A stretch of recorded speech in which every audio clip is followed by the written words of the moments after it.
Oh, good morning, good morning.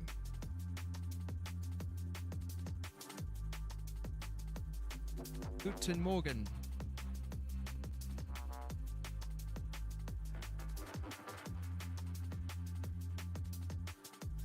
Right, so right here, gold is moving up 1.11% right now on the daily. I suspect that this is just gonna be a weekly top wick right over here. Have a bottom wick on that candle. I'm expecting this gonna be a weekly top wick. Potentially have some sort of a sound. Yeah, sound is here. Sound should be good. Sound is good. Y'all can hear me all right? No sound.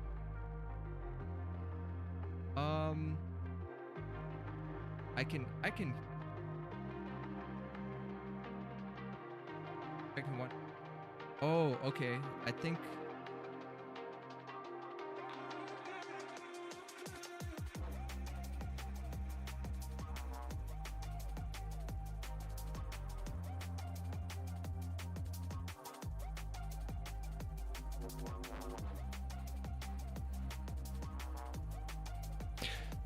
all right, checking 1 2, checking 1 2 1 2 1 2. I think it should be good now. There was an update. This always happens when we get updates. Wait. All right, that sounds good as well. How's the sound on Discord now? We good? Good? All right, nice.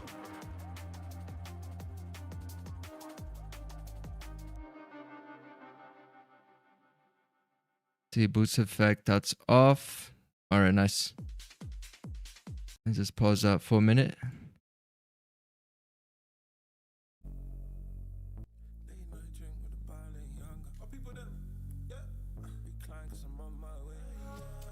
All right, so what I was saying is we having the weekly candle here potentially just creating a top wick. As we're at the 4,000 psychological level, we're anticipating to break below this level here soon. So right here we just pushed up. No bottom wick was also being formed over here on this current weekly candlestick, and we have a bit of a dynamic resistance.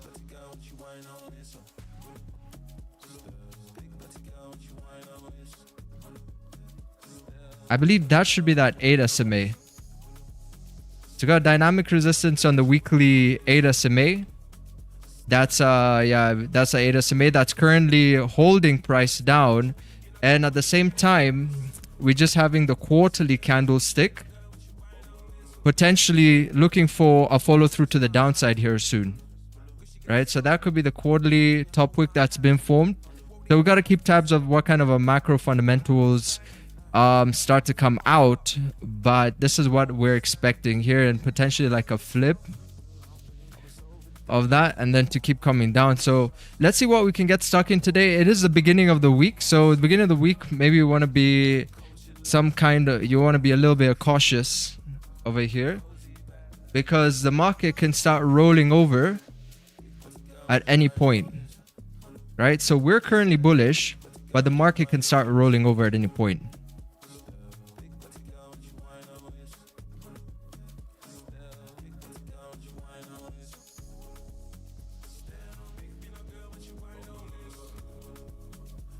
Yeah, so this is what we're currently looking at over here.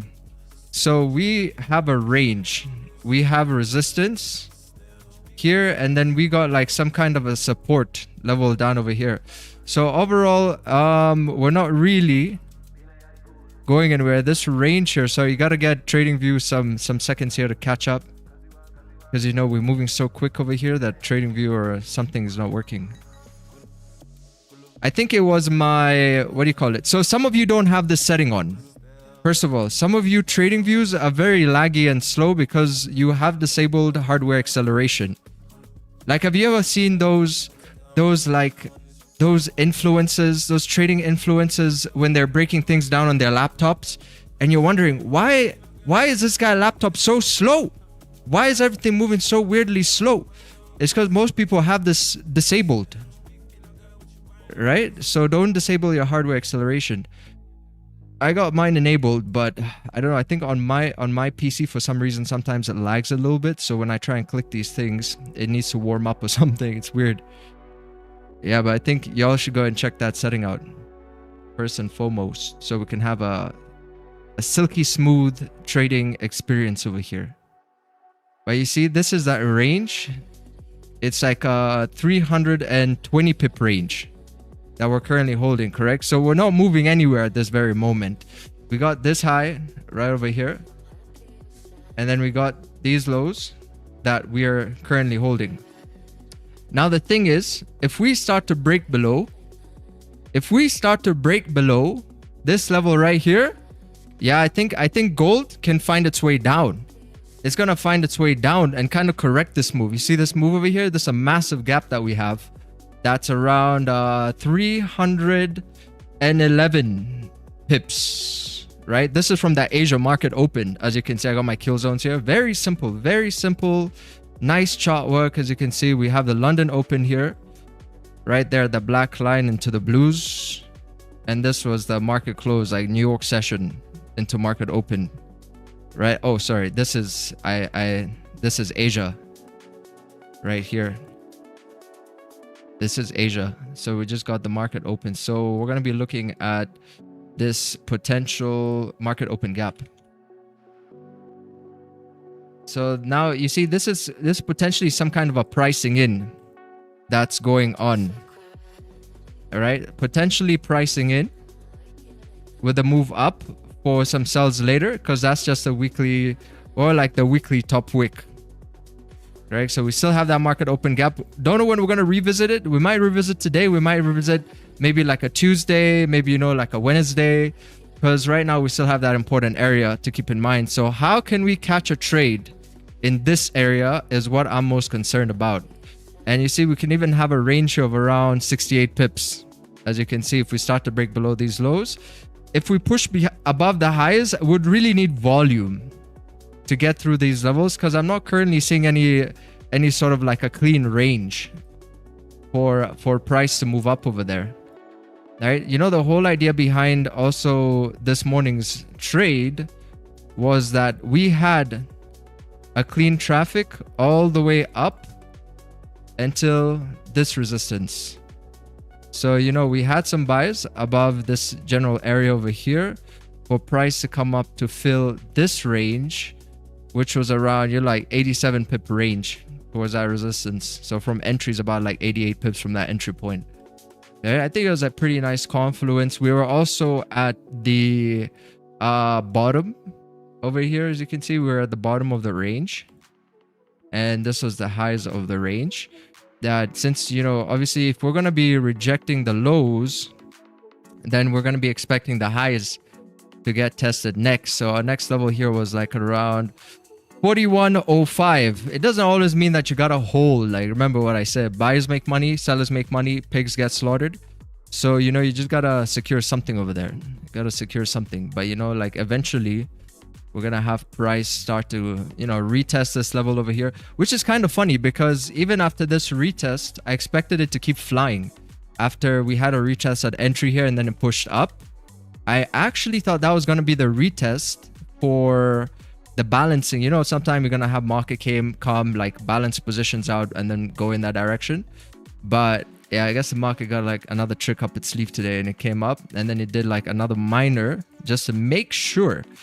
You know, I just wanted to make sure. You know, it's a Monday. I think there are a lot of people who are seeing this move over here, so I just had to make sure that it got its liquidity grab right there, right? So like one last liquidity grab before it skyrocketed to hit it right to the T, hit our targets right to the T here by 41.05.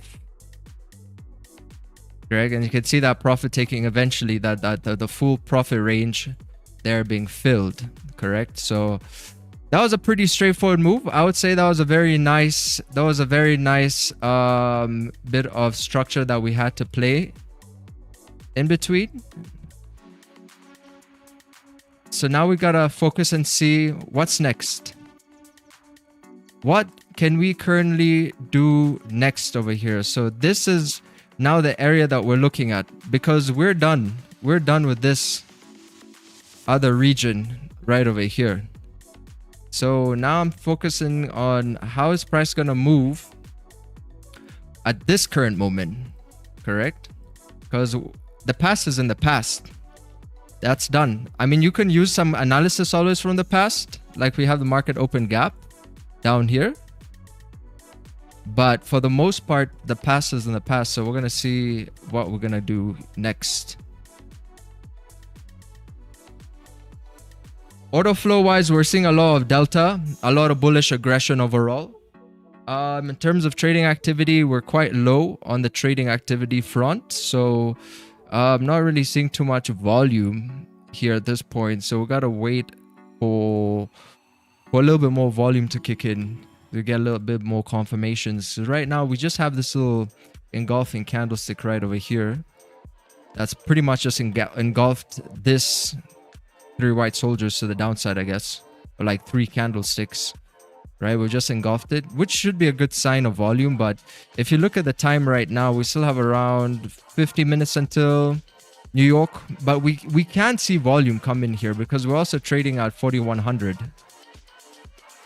We got 4100 psychological, so it may be looking to retest back to the top of the range.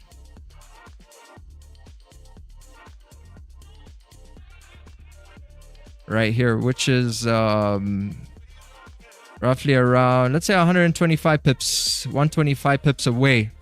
So that might be what it's looking to do. Let me know your thoughts in the comment section below. Let me know what y'all are thinking about. Loud and clear, very good. We have a bit of a gap down, so this can be fun on the drop. Yep. If we get the drop and it's a genuine drop, this thing is gonna potentially run. Why are you running? It's gonna potentially run. That's the thing, eh? So, but as of right now, it's still kind of pushing up. Overall, delta bullish. Everything seems to be trying to move up. So we gotta look at the news a bit.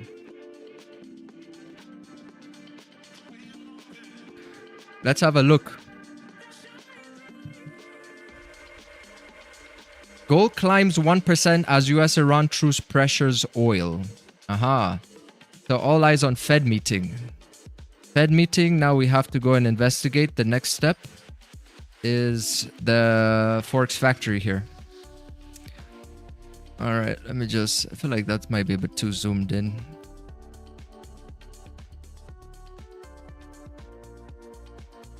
So we got FOMC statement, quite important over here. We're getting the FOMC statement on Wednesday. On Wednesday, we're having interest rate decisions, which should be at no change. As we can see over here currently, no change at 66.3%. So not expecting much from this event on Wednesday, to be fair. It's probably going to come in as neutral. But the DXY should potentially be moving up. As well as we're waiting on September, which was still at pretty much 80%. You know, as we're waiting on September over there, the interest rate hike, I think this month we're just gonna be neutral. But that's what looks like one of the catalysts that we're looking at. Gold climbs 1% as US-Iran truce. and eyes on the Fed meeting. All right, so gold prices climbed on Monday as a pause in strikes between US and Iranian forces dragged crude oil prices lower. So we got that negative correlation with oil, helping ease inflation concerns and worries about risk and high interest rates in a week when Fed policymakers are due to meet. All right, so we know why gold is moving up. Perfect. Now, you see, we don't need to go and get all so smart money concepts about this, you know, like that's it. We have to move step by step. You know, in the market, things move step by step. It's not about trying to anticipate every little thing. You know, we move step by step. So we got like a headline like this. Perfect. So this is currently what's going on. We have a truce between US and Iran. Gold has climbed up 1%. So you see, we're focusing on the facts here. It's climbed up by 1% as US-Iran truce pressures oil. So oil is under pressure right now, most likely going down. Negative correlation with gold. Gold is moving up. And we have the Fed meeting this week. That's it. That's it. Now we wait and we keep trading the market condition for what it is. Right? And what it is right now is a bit of an accumulation, which we're seeing after this heavy move up. So up 1.14%. Price is still ranging. Price is still ranging within that 300 pip range. Right? So what I'm anticipating is we could have a range within a range. That's also another range right here.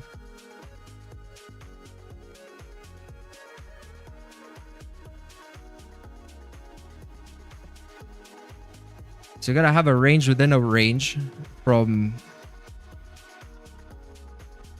here.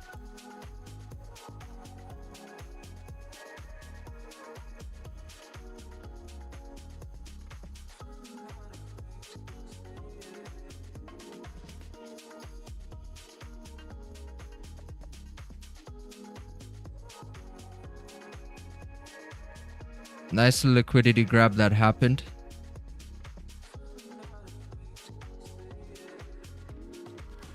I'll show you where this is. We had a beautiful liquidity grab before the move up. You can already see it right here. Nice little liquidity grab. The price pushed up. That'll be a good confluence if you're in a position. So we gotta see how we react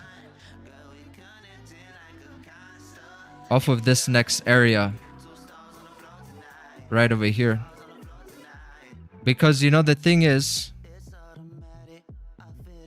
this could be a fake out. You might have a mini fake out here. See how like price came, just took out that high, minor high.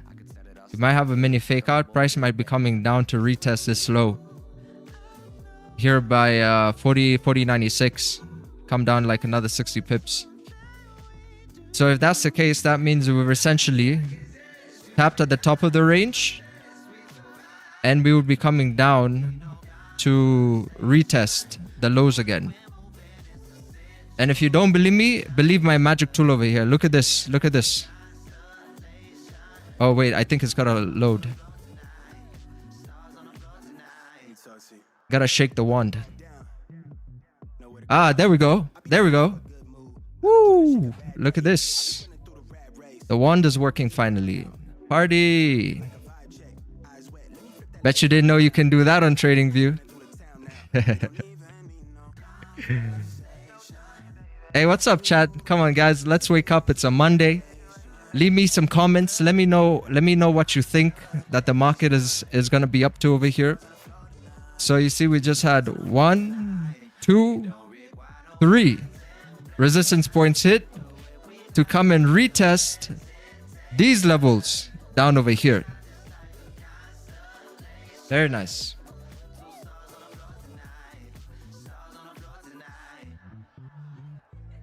Very, very nice. Show me who you are. She want me plant seed, she the cream of the crop. A nigga like me might sing you about pound vibrating, keep the evil afar. Chief of the tribe is belief in my eye. When a doubt come in, then I bleed. Yeah, so let me mark this. You got some potential sells below here. Below support. That's too much fun for Monday. Confetti fruit cannons from Wednesday onwards. Yeah, man. Every day gonna be a good day, right? Every day gonna be a good day. It's all in the mind. Even man, on a bad day, you gotta find ways to push yourself to look at the positive things. So for me, I saw this magic thing over here. I was like, wow, look at this. Give me a good mood here. You know the thing about this? Let me tell you something. Let me tell you a story about this. So this thing, I don't know. It's like a Easter egg on TradingView, because sometimes it's there, sometimes it's not. Sometimes you really want to use it, but it like kind of disappears. And then it comes. I'm not sure why and when it comes, what the meaning behind this is. Because all I see is like emojis. These are just emojis, right? There's nothing kind of like celebration or anything. But yeah, chat, I'm currently up 48% right here. So I'm going to see if I can secure maybe today another 2%. If I can get 2%, I think an additional, then I think it'll be pretty good. So I'm going to wait. I'm going to sit on my hands and wait for this kind of a confirmation. So here's that minor liquidity grab too. Potential liquidity grab here.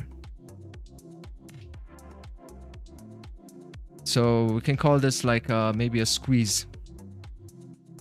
So you see with that, you see that's the thing about bullish candles which engulf, right? They create like an imbalance. So you have like a sort of imbalanced squeeze, right? So like price shoots up. Essentially what people see is a big green candle, and then do something like this, correct? And then they get kind of like squeezed as price starts to fill that. You gotta always think about like a small imbalance here, because that's a big move, especially for you can imagine people who are like hyper scalpers, right? This is a 55 pip candlestick. So in the industry here, not everybody gonna be a position trader or like a swing trader. Then you got a scalper. I'm kind of more as a scalper. Then you have high frequency traders who are gonna be in the real detail. Now, you know, second charts activity, and you know, like second chart activity. Imagine the type of entry you're getting and the type of a push that is. You're gonna make a lot of money. You know, so that's why the market, it's not always so keen to have a rally such as that, right? But you can imagine being kind of like a high frequency trader, and then maybe even get like a very nice entry somewhere here. So you got a really tight stop loss, and then that just runs. And that just runs in your favor. It could be very, very interesting. You know, and you know, just because you could find ways to take advantage of this. So my whole idea was the way that they trade. I can't trade because I'm a retail trader and I have spread, right? So that's something that's always going to keep my stop loss at minimum. We used to get back in 2025, 2024 and beyond, like we could even have a 3 pip stop loss on GJ, a 5 pip stop loss on gold. Nowadays you can't. It's like you can still do it. Actually, you can still do it, but not above and beyond structure.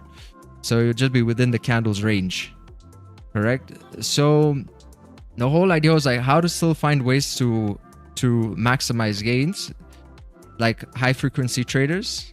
But instead of taking multiple positions back to back, you still take like maybe 1 or 3 trades a day.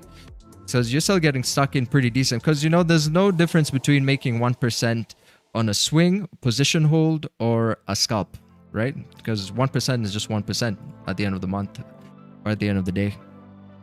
So it's just a matter of seeing where do you believe that edge is. You know, like a lot of people are different. There's no criteria to trading. That's a beautiful thing about it. So you're gonna have people make millions position holding, they'll make millions scalping, high frequency trading. So you gotta see like what for you makes the most sense. So, you know, write that in the chat right now, what kind of a trader you are. Scalper, swing trader, both. What do you do?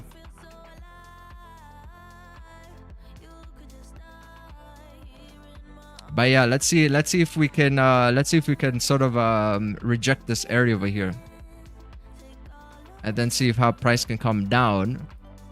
But I got a feeling, or I got an intuition, we might hold this for a bit. It's like 70 pips. We got like a 70 pip 70 pip range.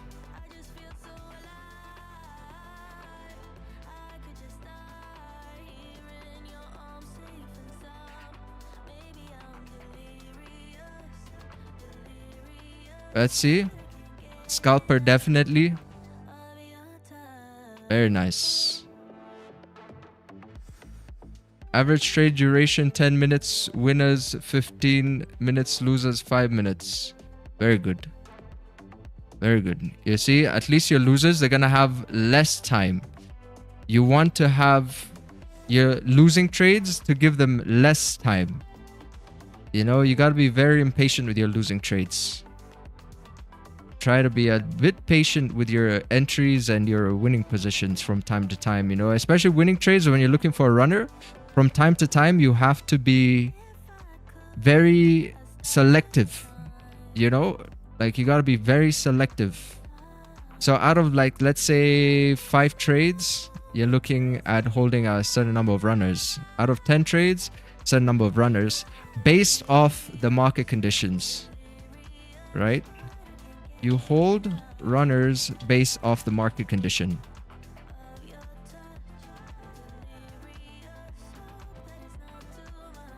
I think that's really good. So you see how price is coming down over here now? We're having a bit of dynamic resistance as well. We have that 8 SMA on the 5 minute. See if it might hold. It would be a bit tricky for it as it comes down because we're coming into a 50 SMA right there. So if a candlestick starts to close like this, essentially this is going to catch up and that's going to act as a dynamic form of support. So we might have like a tap. It might try and break, but like might tap into it a bit and then pull back up. So it's good if it actually takes its time within this area here. It's like 71 pips, right? Within this range. If it takes its time and then it builds structure, that's the best. Because, you know, sometimes when you're in the market and the market is moving like parabolically like this,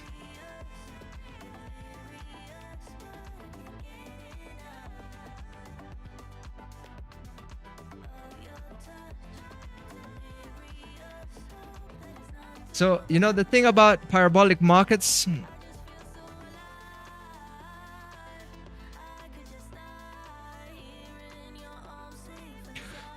the thing about like when price moves kind of parabolically like this, but the overall structure is, let's say you got like a high here. Let's see. How are we gonna draw this? Gonna come back. Say the market is just ranging, right?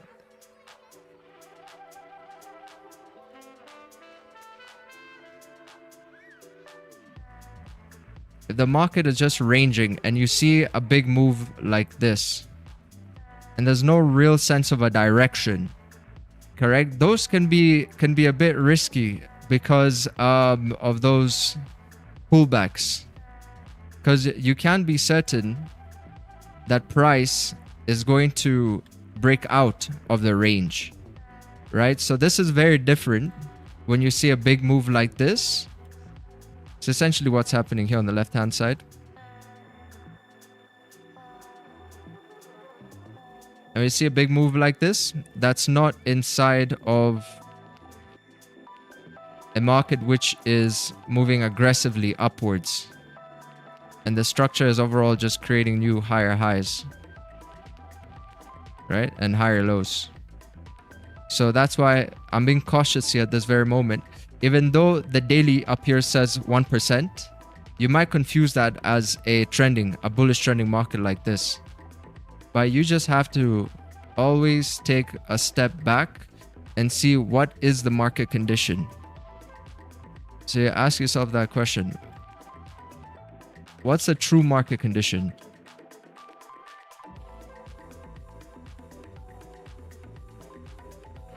For your session.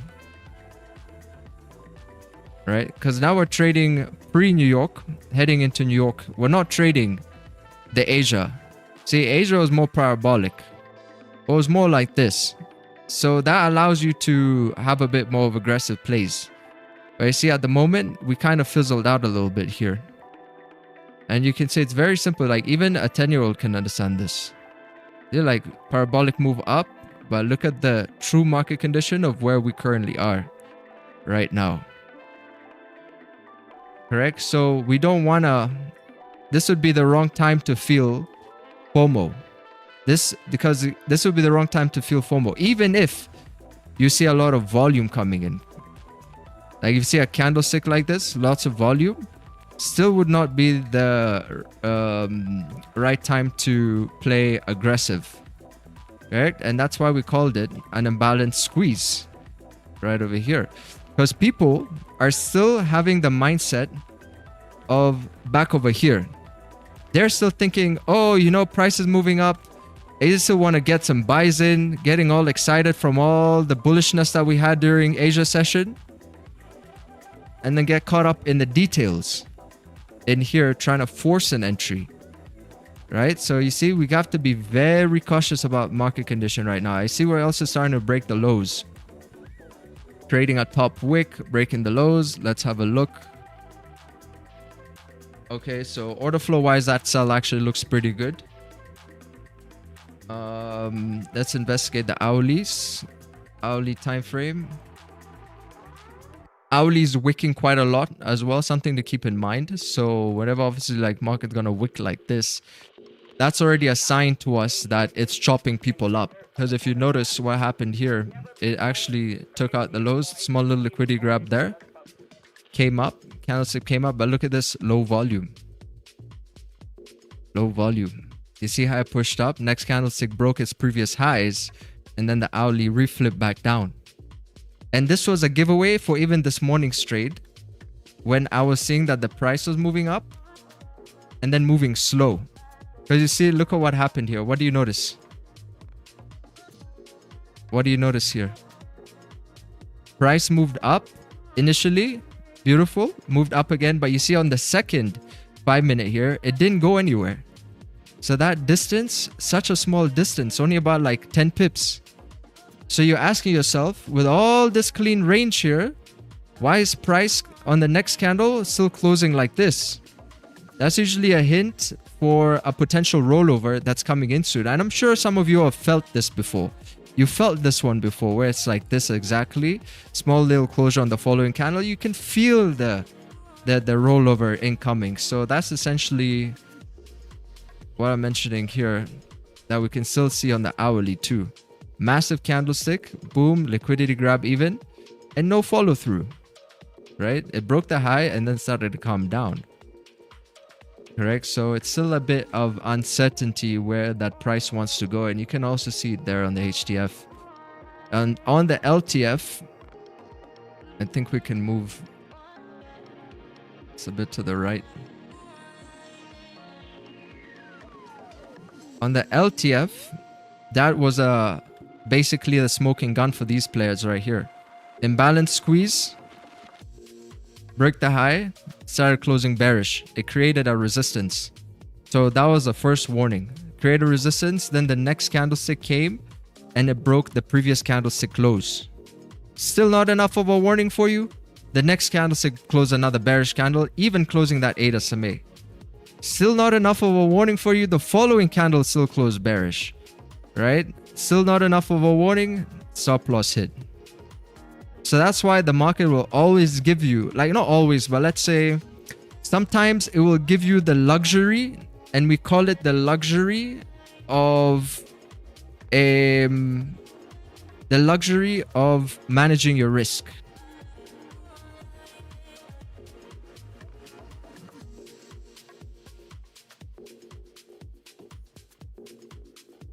It'll give you a luxury of managing your risk.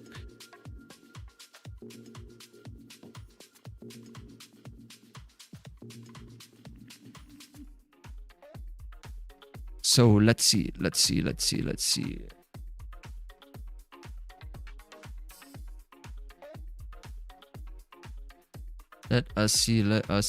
if it's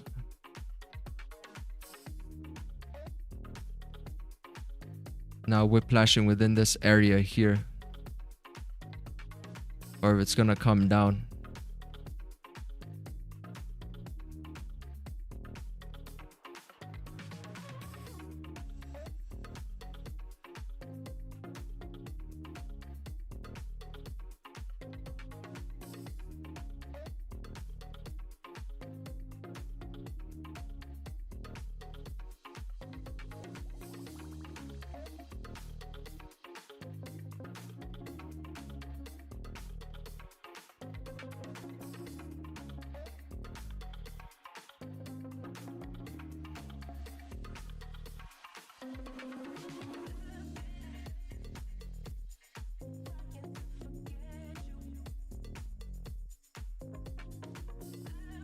But for me, it looks like it's kind of playing a little bit within this area.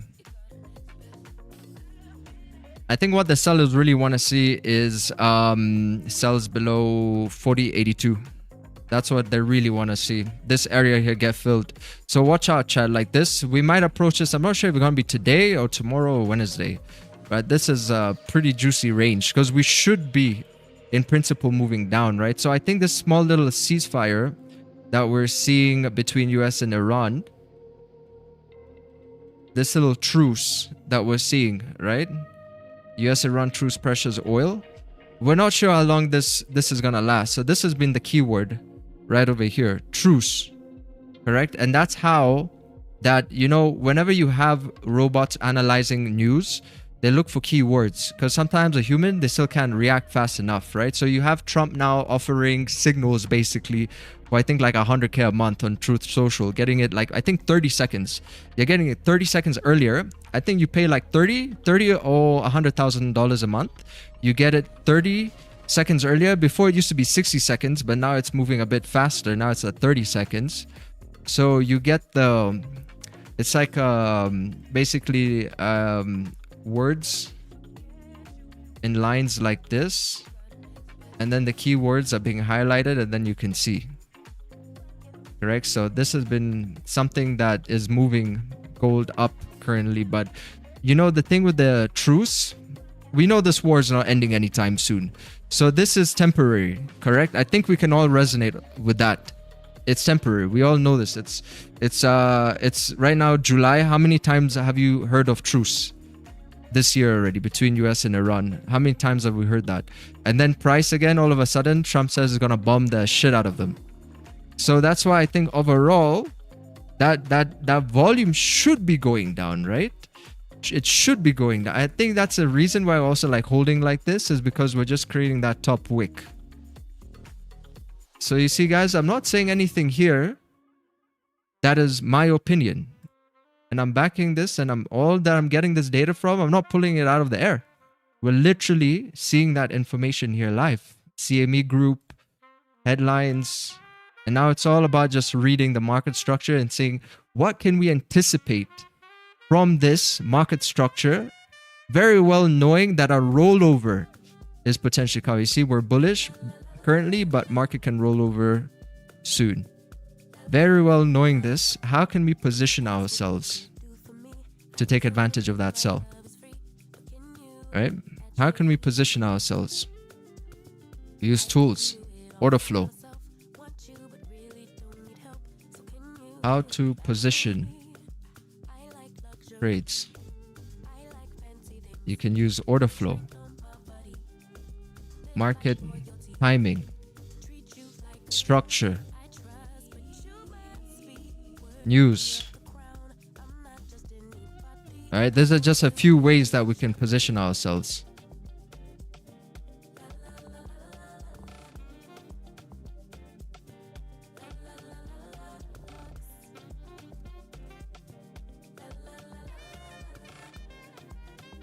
It's playing ping pong. Yes.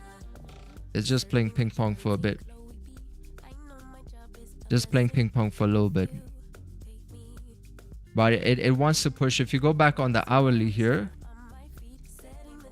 you can see it's in a very delicate situation, I like to call it. Very delicate situation this is. Because you got resistance, you got support. It looks like there's rejections down here, but that could all be creating what sometimes I like to call like a false. This could be a false support down over here. So there's going to be a lot of orders sitting here. That eventually that we're going to move through those orders, right? I think this could be a false support. But we very well know we're holding that range though, however. But it's in a very interesting position. This is what we call the cumulative zone. So that's currently where we're sitting at. Cumulative zone at inception, right? Before you see the next big run. Because the next big run you're going to see is maybe like a bigger candlestick, like what you had over here. You're going to see the next bigger candlestick do something like that. Correct? This is going to be at a high volume time that is going to happen. Right? The market, it's not moving by accident. Right? So when there's nothing appetizing, it's not going to move. You see, like right now, there's nothing too appetizing right now. Even if you look at the structure here, notice the way it's just kind of like holding this region. Even after pushing up, breaking, came down, pushing down. You see it's accumulating here? It looks like it wants to come back up over here. If it doesn't re-break the lows here, it will come back into the range. Right? So there's nothing too appetizing at the moment. So like when you end up catching a trade at this time, it's like almost like a very, very perfect timing that you have. Until we actually start to see some kind of a movement, right? And we all know this. We all know how this feels. Like some of us are still new in trading and it's like more of a gut feeling. And some of us, we've been trading for a while now. So we know how price moves when there's interest.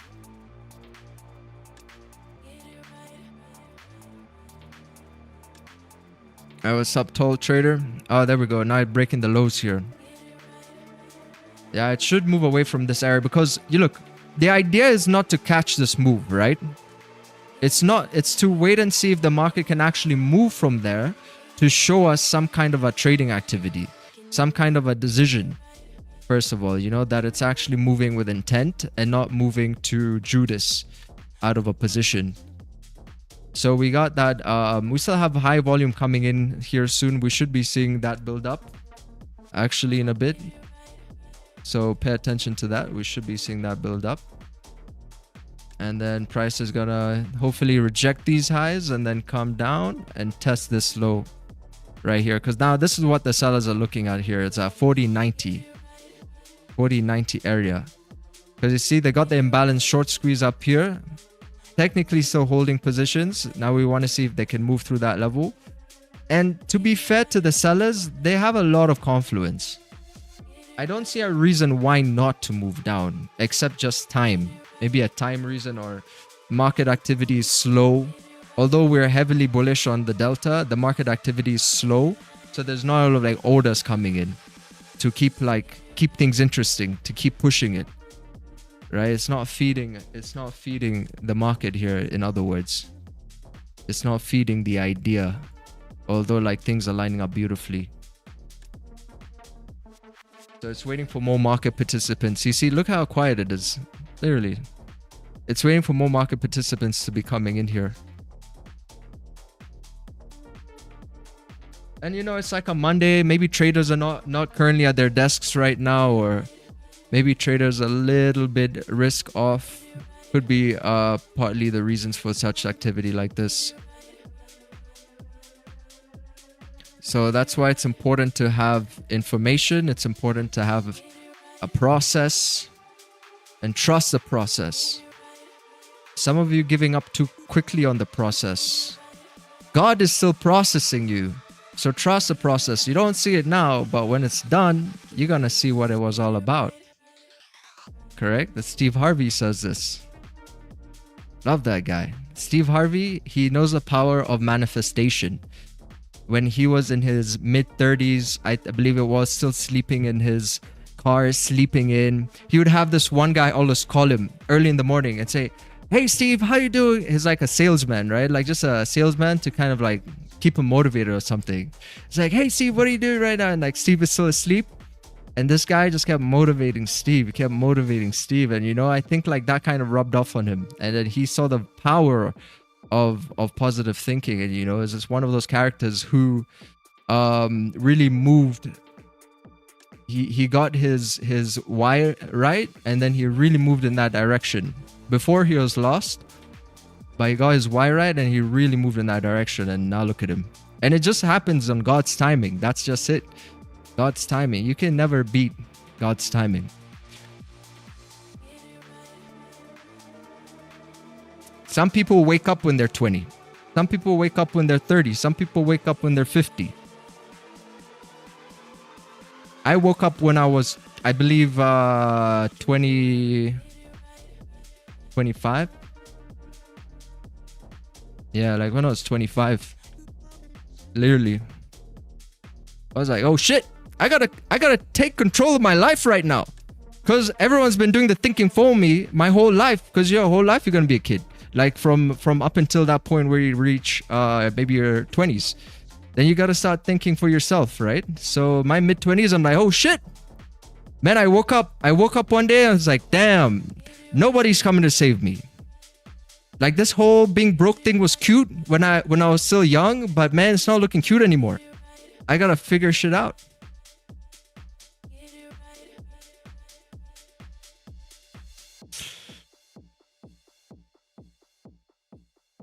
Yeah, so let's wait over here. Remember, drink more water, guys. Stay hydrated.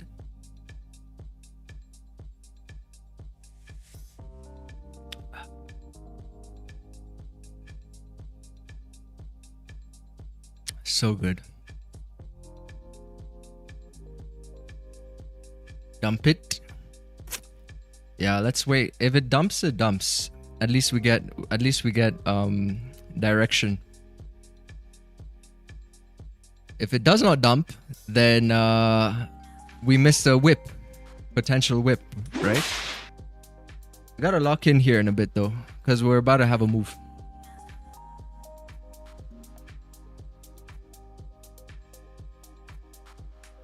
It's all about perspective. To be honest, when you think about it that way, you will always be happy and satisfied with what you made. Yes. Yes, you will. Because you know that satisfaction, you never get your fill of satisfaction. I like to say, like, I like to look at my family members who are much older than me and see sometimes how they might not be fully satisfied with things in their life. I'm like, damn, they've been alive for this long and they're still not satisfied. So I'm never going to be satisfied either. So I might as well find ways to look at things differently. You know, like really enjoy the small wins. Because it's never going to be enough. So let me just find a way that I'm going to take it easy on myself a little bit. You know, it's like a lot of traders, once they master this, they start trading from a victim perspective to I'm in the process perspective. Kobe Bryant said it better himself. You know, he said the dream is in the hard work that he puts in to become that professional NBA player. To wake up long, early mornings, correct? To put in all that work at the gym. To keep showing up, to keep studying his opponents, to see how to become the best player he could possibly be. Kobe Bryant said it himself. That is the dream. That's the dream. So, you know, when you think about it that way, come onto the chart like I did in my first year when I figured this out, was with a smile on my face. Right? Because I knew I was going to lose that day. That's a given. 90+%. I believe the true statistic is 89 point something percent of retail traders lose money, right? So in that learning process, I came and said, okay, you know what? I'm going to most likely lose. I'm still learning. Let me put a smile on my face and expect the loss. So when I take a trade, I'm already expecting it. So it cannot damage me when it happens. It's like, oh yeah, I knew that was gonna happen, but let me see where I did wrong or what I could improve next. And man, once you tap into that process, you become unbeatable. I am unbeatable, literally. Because on my bad day, I'm still gonna approach it that same way. And on my good day, perfect. You know, like most of life is a bad day. Most of superhero movies is a bad day. It's only that 10% at the end of the movie when Spider-Man gets his girl and he beats the bad guy, right? But the 90% of the movie, we're watching him struggle. We're watching him second guess himself, correct? So when the wins happen, they happen. But you become a true warrior when you're expecting the losses, right? Be that warrior in a garden, then a gardener in a war type mentality. So moving that with today's chart work, I think you got to give yourself a lot of power, because a lot of the time it's giving away of that power, which makes you into taking, you know, bad trades, FOMOing, over trading, all these mistakes. Because, you know, it's just Monday, right? We don't want to put too much pressure on just Monday, because you still got the whole week up until Friday to essentially follow your plan. Control your emotions. And let's not forget the most important one. Stay humble. Because buyers make money, sellers make money, pigs will get slaughtered even at the end of the week. So that's going to be an important one right there. Stay humble.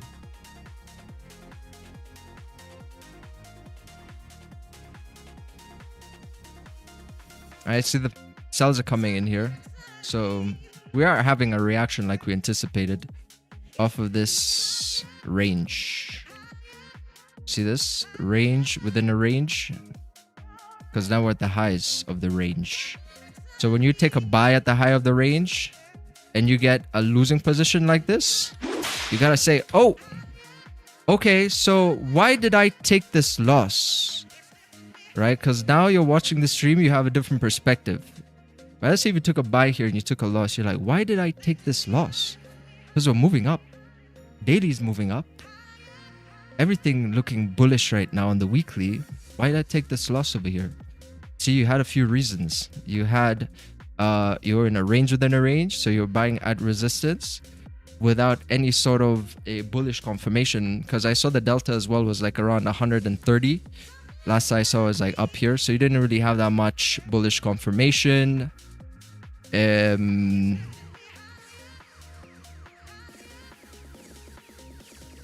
yeah, the time right now is a time where you're gonna expect some kind of a potential rollover.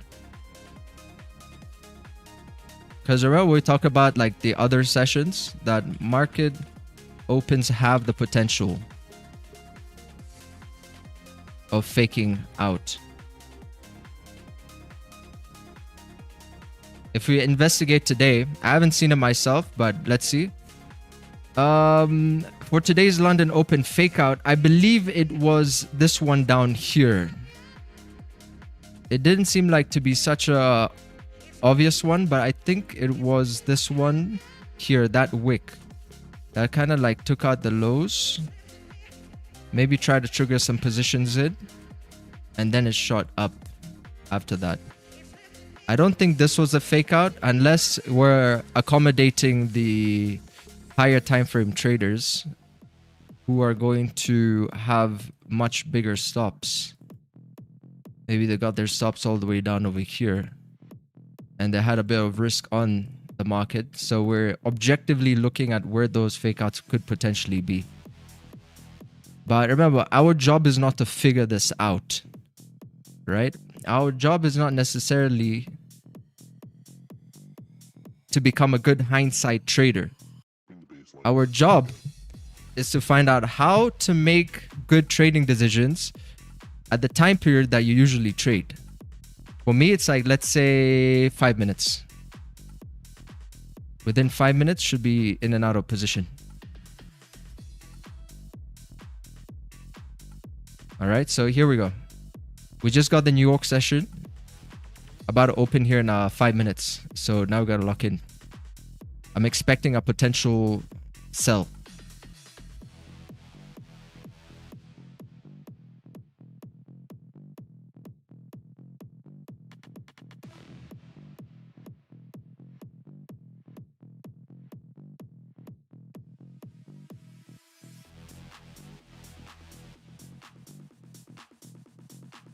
I'm expecting a potential sell.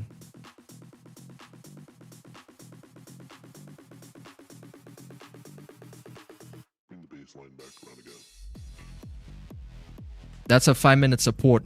That price is currently coming down too. This is around 27 pips away to 40.91. So that's going to be potentially a target there.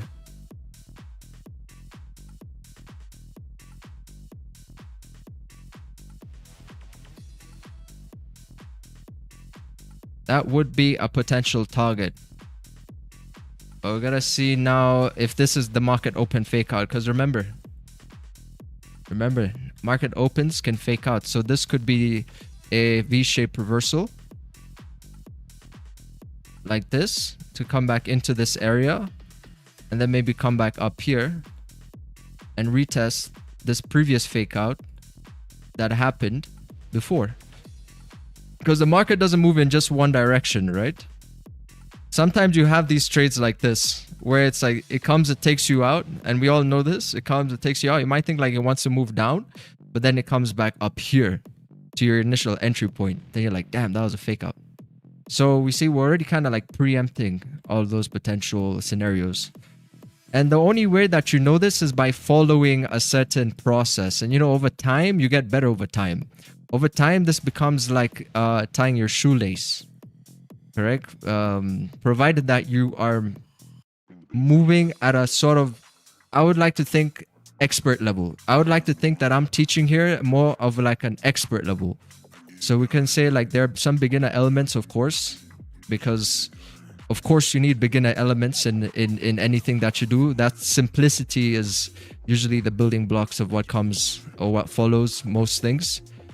But there's a way to get a bit more advanced. You know, if you think of Formula One car, there's a way to build the engine, foundational way that all these brands, Ferrari, Lamborghini, whatever, McLaren, they all build from a foundation, but it's those details which set them apart. So yeah, I believe that's what we're doing over here. We're keeping the simplicity, but also sharing through this experience. And remember, everybody gotta have like an experience in trading. I've been trading for 6 years. You've been trading for maybe 2 years, maybe 10 years. So there are things and there are edges that you have that is also very interesting to me. So, you know, you must leave your comments. That's why I like when Ricardo here sends me his chart work and talks about auto flow and etc. Because it pushes me to see things that I would not naturally see, just due to the way that my car is running. So you need to have some kind of input here on the streams. You know, I think it's going to be quite important.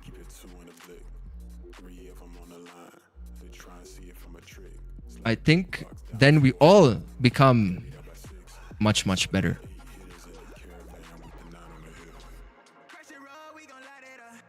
You sharpen my sword, I sharpen your sword, and that's the whole idea.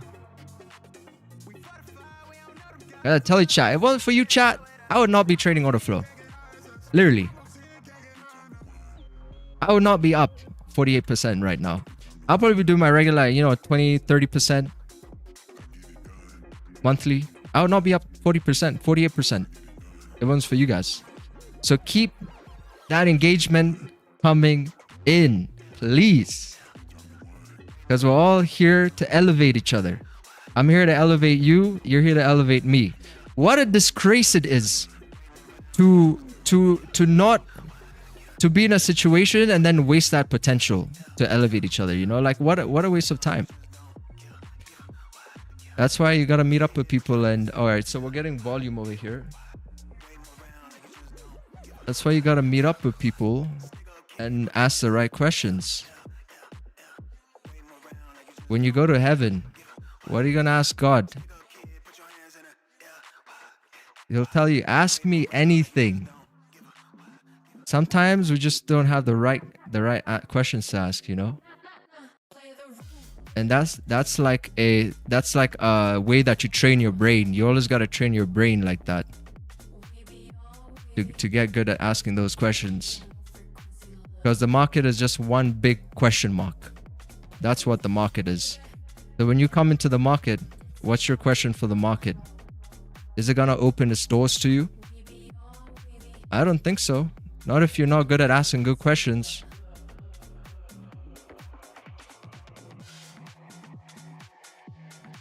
I don't think it is.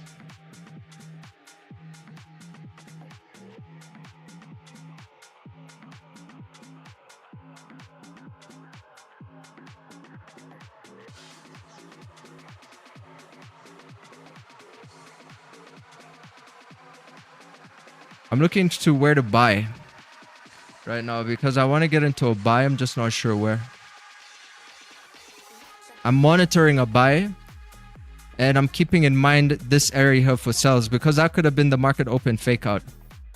Right here, like it might be doing a top wick on the 5 minute like this and then aggressively start to sell off because now we're getting volume coming in.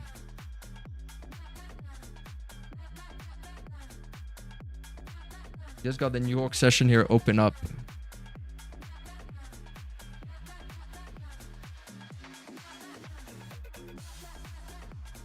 Ask me good questions, chat, because one thing we don't want to do, we don't want to waste time. You don't have all the time in the world. If you want to do something in 1 year, you can most likely do it, right? But if you think you got all the time in the world, you can also do it in 5 years. That's okay too. You know what Elon Musk says? Elon Musk says any process can be sped up. In principle, we can build a road instead of building in China. If there's a huge porthole in China, they will fix that porthole by the time. If you see a porthole at night on your way back home, and it's a huge porthole, that porthole by the morning time will be filled up. You know, the Chinese, they're like, they're gonna master how to use their labor force. Correct? It's like, if you think about China as one organism, if you're the leader of China, you want your workers to work efficiently. Correct? So the way they're set up there, they're set up in a way that they're super efficient. Things in China move so fast. That's why the US is always looking at China to produce goods, because they're so quick with that efficiency. They know that anything can be sped up. Some of you live in the UK, you got a porthole there. When you're 10 years old, it's the same porthole when you're coming back home to your kids from work. You know, and it's all just a mindset thing. It's a mindset thing. If you look at the way Chinese schools are set up compared to British schools, for example, it's completely different. So you can approach that same mentality, literally in things that you want to do. If you look at the average Japanese worker, they will slave away their whole life to work for a company. They're called salarymen. If they had that same freaking drive to become a trader or to become an entrepreneur, man, they would be successful. They would be so successful. But you know, it's all a mindset thing. You're going to work hard for yourself, or you're going to work hard for somebody else for the rest of your life, you know? That's why we say we don't have time to waste right now. When it comes to yourself and building yourself, you don't have time to waste. That's one place I want y'all to be selfish. You have to be selfish to help other people, because you got to build yourself before you build other people. So that's one point. That's one thing. Like when it comes to investing in yourself, chat, in the gym, knowledge-wise, whatever the case may be selfish, because you're trying to improve your hardware. Because money in the bank is good for nothing. If you want to be a penny pincher your whole life, you end up owning nothing, right? Like if you look at Japanese culture, they're huge on savings and working corporate lives, right? But in the end, what kind of a life is that? You know, the money, it only becomes less with time, and they don't achieve anything for themselves. You know what happens sometimes is if you hit your sales targets, you get only a second of appreciation and your boss wants you to do it again. and do better. So what do you get from that? You get nothing. So I want you all to be selfish. I want you to come to this chart here and use this stream and be selfish with the stream. Ask the right questions, get active, and let's stay in motion, because guys, come on now. If there's no motion, then what are we doing here? Staying in one place is not good.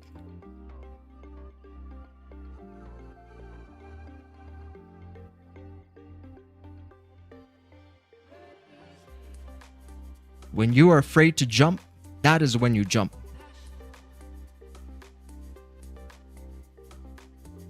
That is exactly when you jump.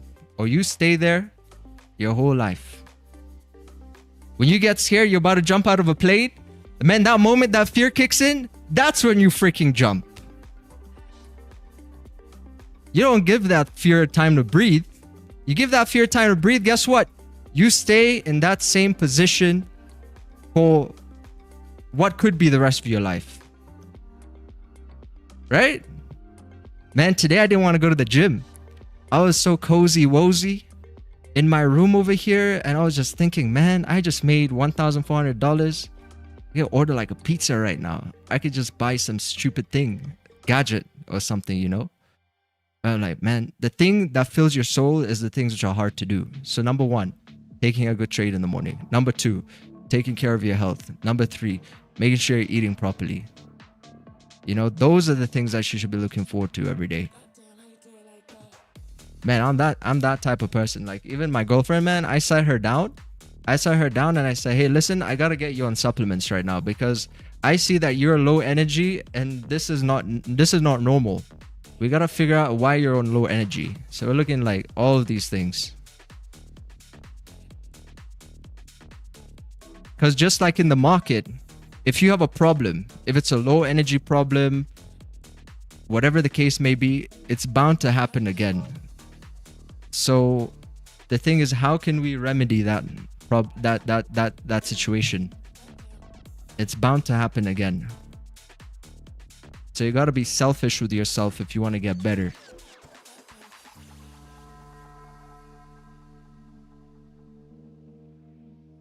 All right, so right now I'm not going to take a sell. I'm going to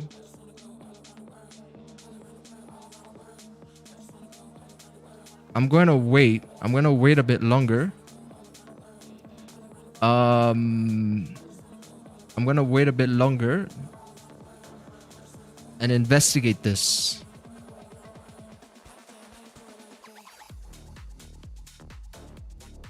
Gotta take care of yourself.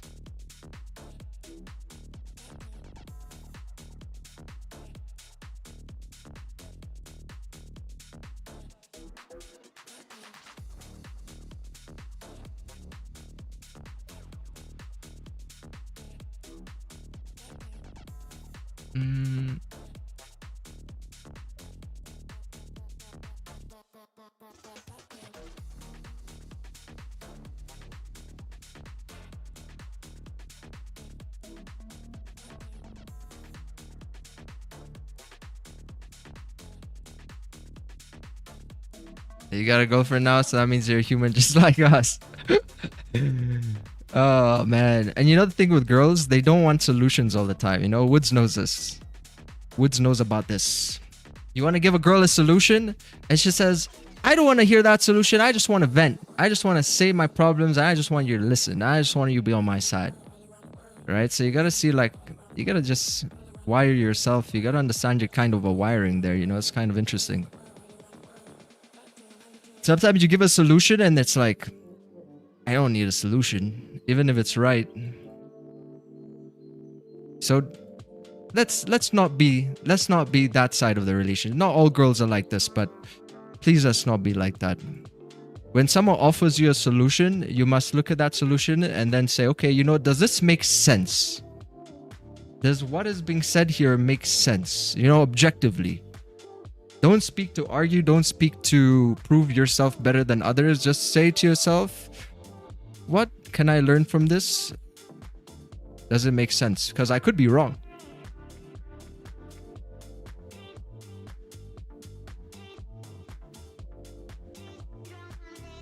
In trading, it's super important because, man, guess what? Y'all used to tell me order flow, all of this thing about order flow. I used to always say, man, what is order flow? I'm already profitable, guys. I'm already doing like 20-30%. Like, what is order flow? Remember, chat? Like, some of you have been with me for a while. I used to shit on order flow until one day, man, I woke up and I was like, I'm not listening. I'm not listening. The universe is trying to tell me something here, but my big head, my hard head is not listening. You know, and guess what? On that Thursday, I got DX feed. I got EXO charts. I started playing around with it. Rest is history. And it took time. I think it took a couple of months before that went into my head. All right, see, volume is coming in. Looks like we're not getting any buys. So most likely going to be looking at sells. Man, it took me a couple of months. Now imagine some people, they got such a big head. It's going to take them years. You know the problem with men, yeah? Men have a huge ego. Men would rather take a mistake to their grave than admit that they were wrong. But you know, that's the weakest form of a man, in my opinion. And that's why we call it the ego. Look at this volume coming in here. Beautiful. You see, the thing is, I wanted to take maybe a potential sell here, but when we were breaking, there was not enough. There was not enough seller aggression.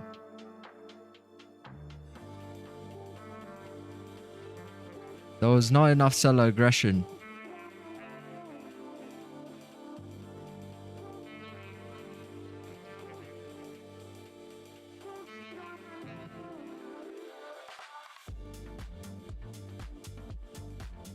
Oh, nice. Even if this question is a laugh now, mind pointing me to the order flow indicator? Pretty much ignore that till now. Yes, sir. It's called EXO charts. I just paid for the data right now because my subscription ended. And the data was about $39.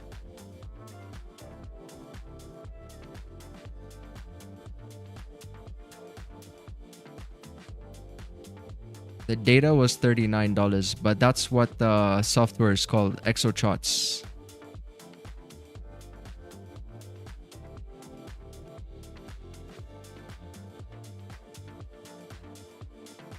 I'm trying to see if I can maybe get like another sell somewhere down here. I feel like price start to break those lows.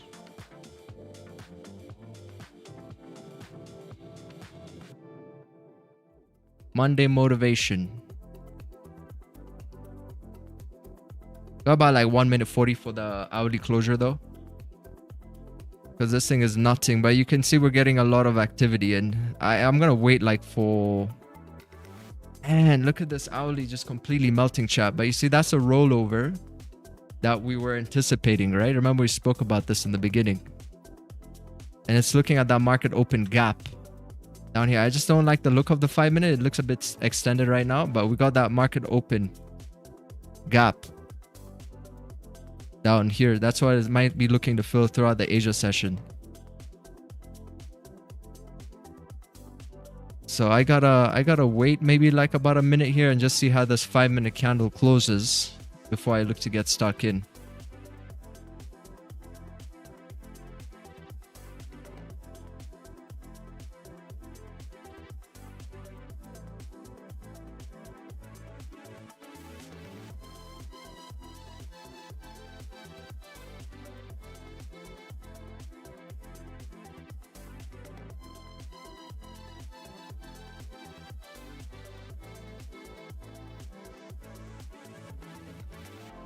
So I got that market open gap below here.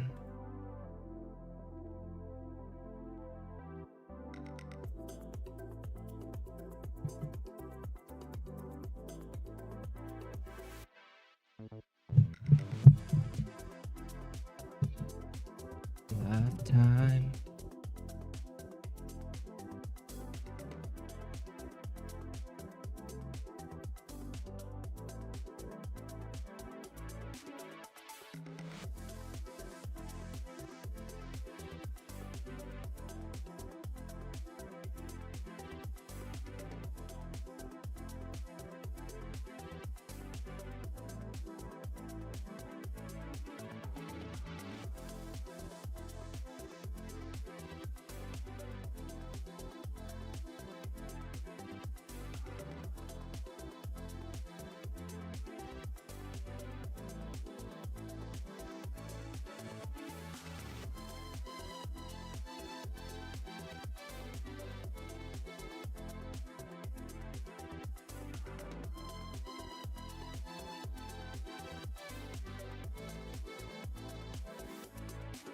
You wouldn't be looking for any buys right now. Not when market has finally showed you direction. The last thing you want to do is look for a counter move. In my humble opinion.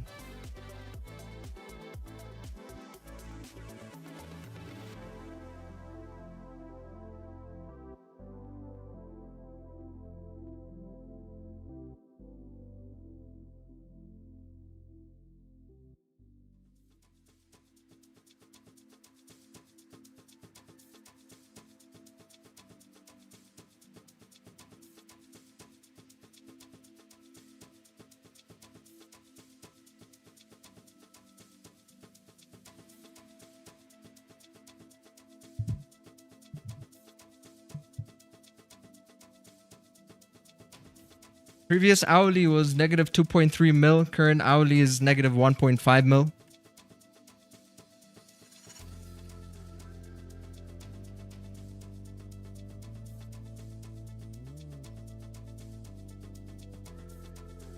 It's at the lows now. Very important area. Because this could, you know, like the thing is, it's at the bottom of the range, yes. But current market direction is bearish. It's trying to push with a lot of volume. So I believe with this volume also we're seeing on the order flow, it may look to target rather than respect these lows.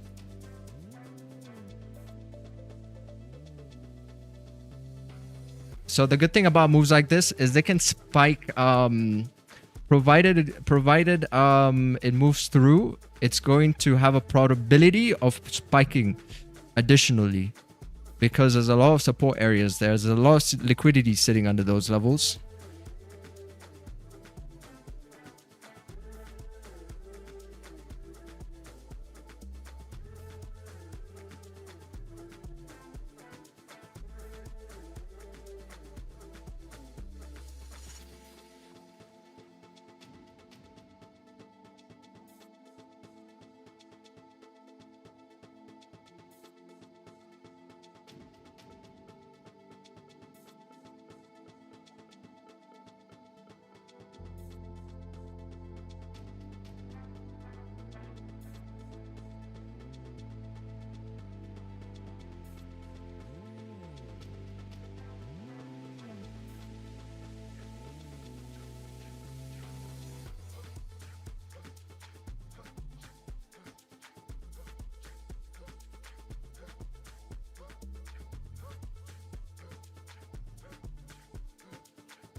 All right, let's see what's going on here.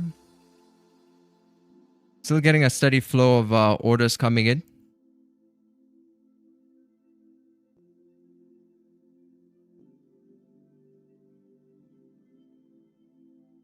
Not as aggressive, but definitely active. All right, now we're starting to get a small build up.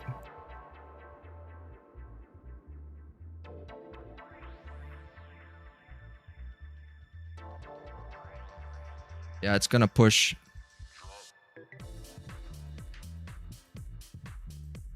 Beautiful. Make sure you secure something, guys.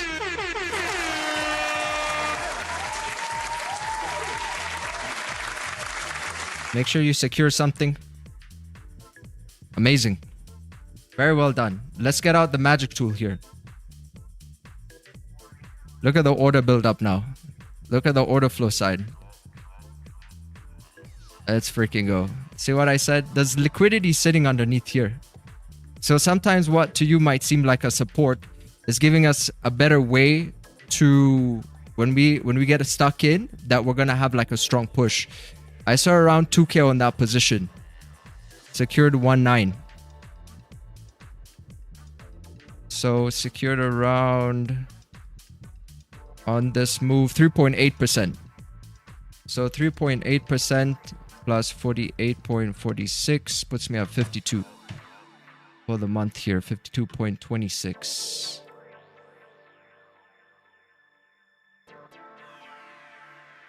So if you want to leave a runner, let the rest run. Secure like 80%.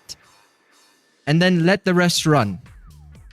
I secure like a sniper? Yes, because if someone put that money on a table for me, have you seen this viral video that's going on TikTok where you have a bunch of snacks on the table and it's about who can be the fastest to take the snack? So, or that guy who's like super fast who can like turn off candles and stuff. That's how I am with my TP. If I see it, man, if you put $1,900 in front of me and it's me against you and it's who's gonna get it first, I'm gonna get it first. But if you're still holding this, man, just leave a runner. I would say secure something and then let the rest run. Because you have this whole area over here where price can come down and fill that range. That's our market open gap. You see that false support over here. You take a buy, we take a sell because the market has already shown us direction. So you see, this is important. That's why we say like understand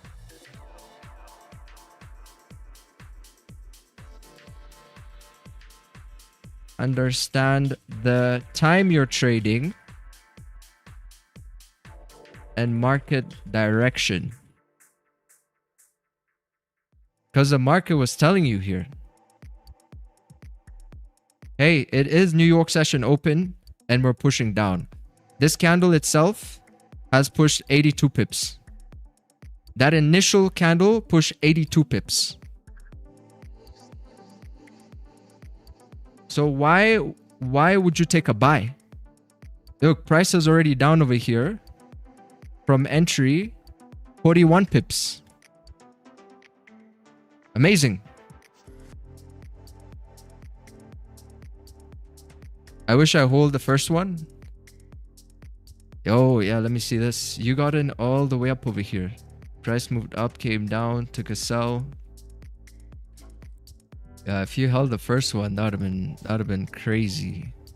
But you see, like, why even this made sense? How we broke down the charts, like it's supposed to roll over.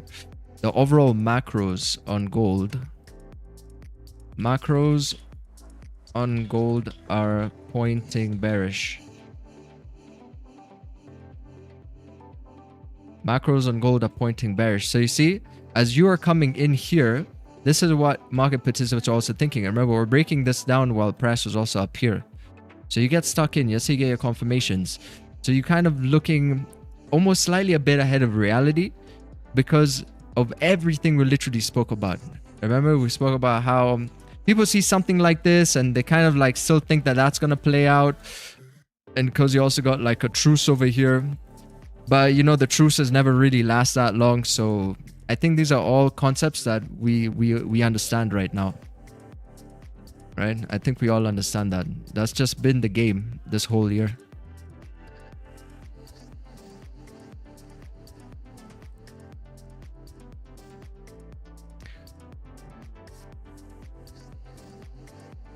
I think my problem is having a strategy that works, but I do get faked out by the market and then hits my stop loss. Please, how do I only trade? How to avoid fake outs? It depends on your strategy. It depends on a lot. It depends on a lot. With your strategy, I don't know. You can maybe look at the time that you're trading, right? Sometimes just the time. You might be trading during low volume hours, and that's a reason that you're getting faked out. It might be your pair. If it's not gold, I know like some pairs can have a higher chance of faking out. Like GJ had a huge low volume the whole of 2025. Loads of fake outs happen in low volume times. General things like that, you know. I would say like really understand the time that you're trading to avoid fake outs and market direction. It's the same reason why I didn't take a buy here. You know, I also didn't get involved here. Why did I wait until here to get involved? Because I knew during this time, when it was still a bit early before that New York opened, in this specific market condition where we are sort of, you know, we're at resistance and prices overall ranging, I would most likely get caught in a fake out. So I would rather wait. Correct? There's small things like that. You start applying them to your chart work, trust me, you'll see a lot more progress as the week unfolds. Just take it step by step. Just apply one of those things, see how it reacts with your plays, and then keep adjusting accordingly. That's it, man. Step by step. How much percent do I risk per trade? Like 2%. 2% initially, and then I reduce it to 1% if I can, because the idea is always to lose less, you know. So I can start with 2%, but aim to lose 1%.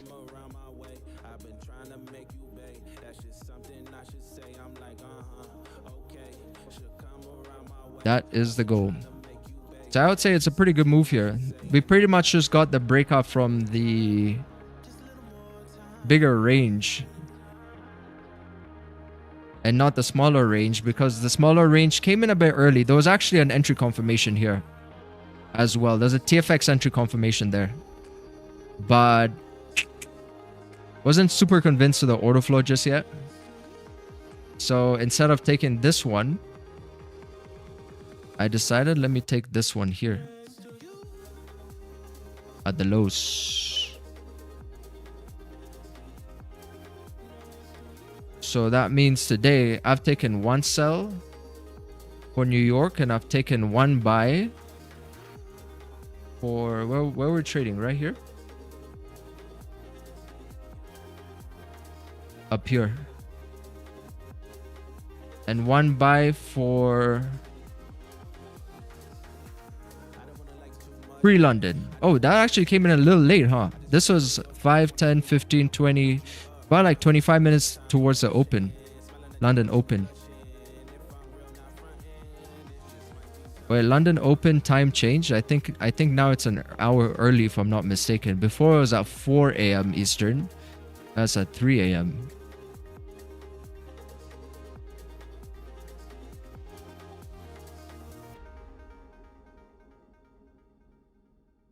Amazing.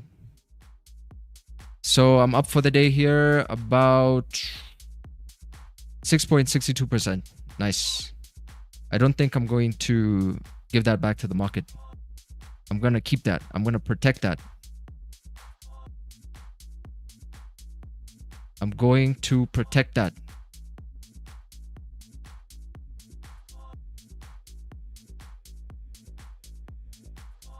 Who's still holding? Anyone still holding? Not a good idea to still hold.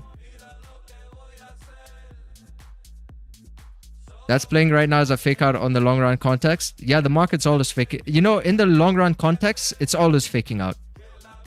It will always fake out. It rarely gonna have like the moves which just go cleanly for the rest of, you know, the rest of the day. It's always gonna fake out. There's always a fake out here. There's always a fake out here. Fake out here. It's always faking out because it's moving like this, right? It's not moving just straight in one direction. There's always a fake out. You see it now. If you know that there's always a fake out, how are you going to approach it next time? Are you still going to hold hoping that it doesn't fake out if 90% of the time it's faking out? So what happens typically, you're going to get a whip and a whip and a whip and a whip and a whip until you change that one bad habit. That's all that you got to do. It's just change that one bad habit and you're going to already start to see some progress. Because, you know, a lot of the time we know why that some of us, when we struggle with trading, why that maybe we're on profit. You see, with the thing about what I've realized with traders who are struggling with consistency is they know why. Literally, they're going to tell me all the reasons that they think that they're not profitable. But what do they do about it? Then I ask, so what's the game plan? What are you doing currently to deal with that problem? So in that sense, you're already profitable. You're just not necessarily pushing to find an answer for the questions you already are asking, which are You know, some of us ask really good questions, but we're not pushing enough. Or it takes time. Sometimes it also just takes time. We want to see it happen for, let's say, like for me, it took, I think I traded the Fibonacci for maybe around like a quarter. So I can't be so quick to know, right? So it also takes time as you keep sample sizing, because your best friend in trading is always going to be a sample size. So the more you sample size, the more you start to understand how how true that data is that you're getting, whether if it's just a one-day off event or it's something that consistently happens over and over and over again. So once you have that data, it's a lot more clear, and then you can see how to move forward. But just as long as you're not wasting time is the important thing. You know, because with trading is, if you don't have a journal, you're essentially just wasting time. You're just feeling the market out. So you can come to the charts, you can have a trade, and then just leave the stream. You know, you can leave the stream, you can leave the charts, and, you know, go about your day and close the book and say it's recess and home time. Come back the next day. But, you know, it's harder to stay elevated if you do that. You know, like, have you ever been with those kids or like have friends in school who you're gonna have fun with them in school and everything, but when it comes to exam time, man, buddy, Ben is getting A's. Ben's getting A stars. You didn't know Ben was a smart ass, but Ben, when he goes back home, he's putting in the work. You know, and it's the same thing as journaling on the charts. You want to journal your trade immediately after it happens, right? And then see, how could I have maximized gains? How could I have lost less money? Or if you followed your rules, journal that too and say, I followed my rules. So today I can say I followed my rules. Looking at this chart right now, I followed my rules. So I'm looking at the chart, I'm looking at my P&L, and it makes sense. Everything makes sense the way that it played out. And that's it. Now we're going to expect that this next range here is going to be filled down to potentially like 40.52. And as price is coming down and it's filling that range, and I'm going to look at my phone maybe in like 2 hours, and if it comes down and moves to that level, say, okay, you know, that made sense. That made sense. If I see maybe price creates like a resistance over here, because this is all according to the playbook and the way I look at markets, and I see we break above that resistance and then price fills this minor range here, I'll say, okay, you know, that made sense that happened. Right? But if you don't have a playbook and you don't have things that you're looking for, the market just ends up looking like spaghetti. And a lot of like, I could have, I would have questions start to come in. A lot of hindsight trading starts to come in, like, oh man, that was so obvious. I could have caught that move. But no, you couldn't. Not unless you set up to catch the move. Because tomorrow's move has already been written. All I have to do is show up and catch it. And follow my rule and catch it. Tomorrow's destiny, whether it's going to be a winning trade or a losing trade, it is already written. If I show up on time, I follow my rules and let it play out.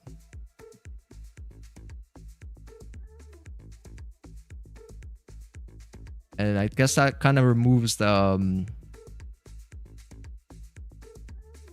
speculative nature of markets. Where you see a move happen during Asia, but you don't really trade Asia, but you're like, damn, I could have caught that Asia move.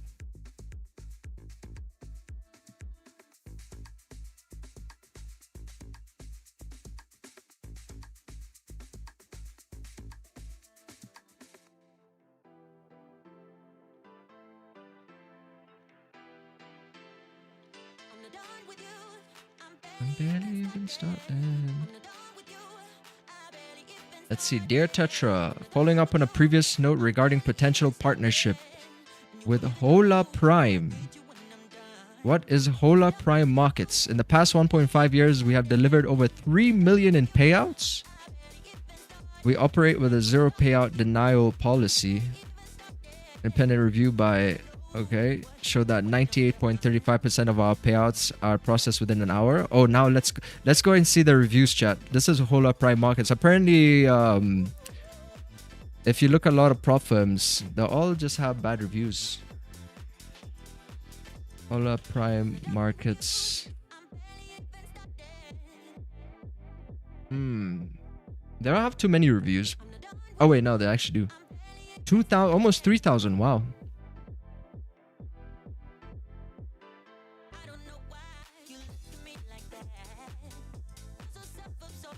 They got pretty good reviews. 3,000, 4.5. They seem legit.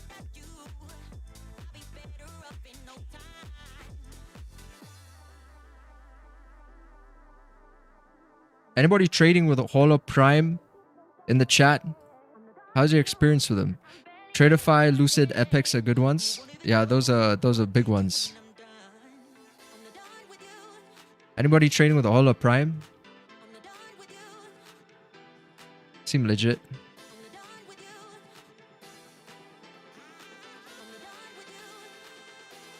Is that funded account or personal? Personal.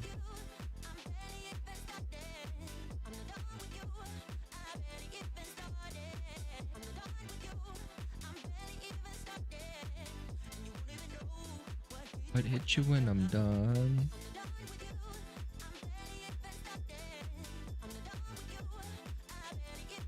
Hey Vic, is your playbook in your head or actual physical playbook? It's a physical and it's also in my head.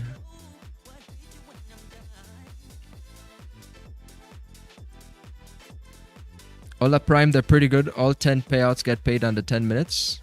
Oh, nice. They've been sending me emails here.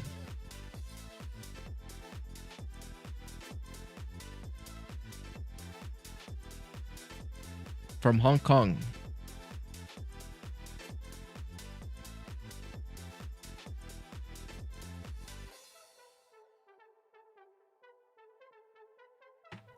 Nice. What was your initial capital, if I may ask? I started with $500 when I started my trading journey. $500 and got it to $1,000. That was the initial capital. Well, you give me the $1,000 now, and you put me in the situation I was before, and I had no funding programs, I would still be making pretty decent money as a student. Correct? Like cheeky takeouts here and there, and you know, just having a source of income besides looking just for like a part-time job and that type of stuff. So I'd say like when I started trading, I had my part-time job. The idea was that this was going to replace my salary, and it took time. But in the end, it replaced my salary. In the end, like I literally applied to McDonald's right in the beginning of my journey in 2020. I applied to McDonald's. I got rejected. They said I was overqualified. And then I found another job, and I worked there for just around, you know, roughly like about a year. That was during COVID as well. Could trade from home, could work from home. So that meant like a lot of the time I was trading. Because of COVID, I was trading, but still working online on my part-time job. So I did nothing but trade pretty much. And my first withdrawal was, I think maybe like 30 euros. Bought an ice cream for me and my girl and kept working. I was still not profitable, but just kept working, kept rewarding myself. Like even if I could end a week profitable, 10 euros, 20 euros, I was still a student, you know? So like for me, that extra 20 bucks, 30 bucks was pretty good. It felt good. It felt amazing. It felt freaking amazing. Even though I was not profitable yet. And that's how I tricked myself to keep myself motivated to keep going. A lot of you are blowing accounts. I had a $500 account. And that $500 account literally lasted me for a long time as I was slowly compounding it. A lot of people, they're going to lose $500 on one trade. They're going to lose $500 on one funded account. I have $500. I was just trying to buy myself an ice cream and pay a small bill here and there while I was trying to learn how to be consistent. And guess what? God said, let me give this guy a chance. Let me take a chance on this guy. You know, because I see this guy, I'm not going to shake him off that easy. Because I'm making it difficult for the money to take my money, for the market to take my money, right? You shouldn't make it easy for the market to take your money. If the market makes it so hard for you to make money, you got to make it so hard for it to take money. And how can you do that? By waiting. Getting comfortable with just sitting on your hands. Again, stop looking for problems where solutions are right in front of you. Because life is that simple. You could either look at a situation as a problem, or you could look at it as an opportunity to find a solution for that problem. And guess what? That's how entrepreneurs are built. That's how a lot of the great things that we enjoy in life are brought to fruition. It's because one guy saw a problem and then the other guy saw a solution. Like, you know, when you go on like a holiday and you find this beautiful place, you know, it's in the middle of like a jungly area and, you know, you got an amazing view. One guy came there and said, man, this place looks really hard to have anything here, you know? It's just a jungle. You know, maybe there's a beach nearby, but you're thinking to yourself, man, this is a jungle. What can I do with this space? And then another guy came and said, wow, man, we can have this here. We can have that there. What? You said there's a beach 5 minutes away? Let me grab this land right here. I got a vision. Because remember, God gave you the vision. He didn't give it to all the other guys. So you came, you saw the land and you said, man, this is going to be my resort. This is going to be my campsite or whatever it is, you know? That's how you approach life. That's how you approach life. Everything can be a problem or it can be a solution.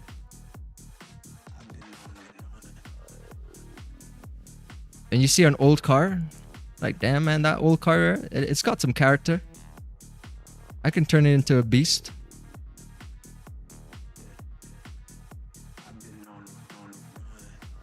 My TP is not getting hit. Secure earlier. Problem solved. I keep losing more. Find how to lose less. Close your trade maybe in 50% drawdown. Maybe wait for some structure. I keep getting faked out. Change the time you're trading. I'm not happy with the profits I'm making. Stay humble. Humble yourself. There's always a solution for every problem. How did you learn? From just showing up. You gotta show up. 90% of it is showing up.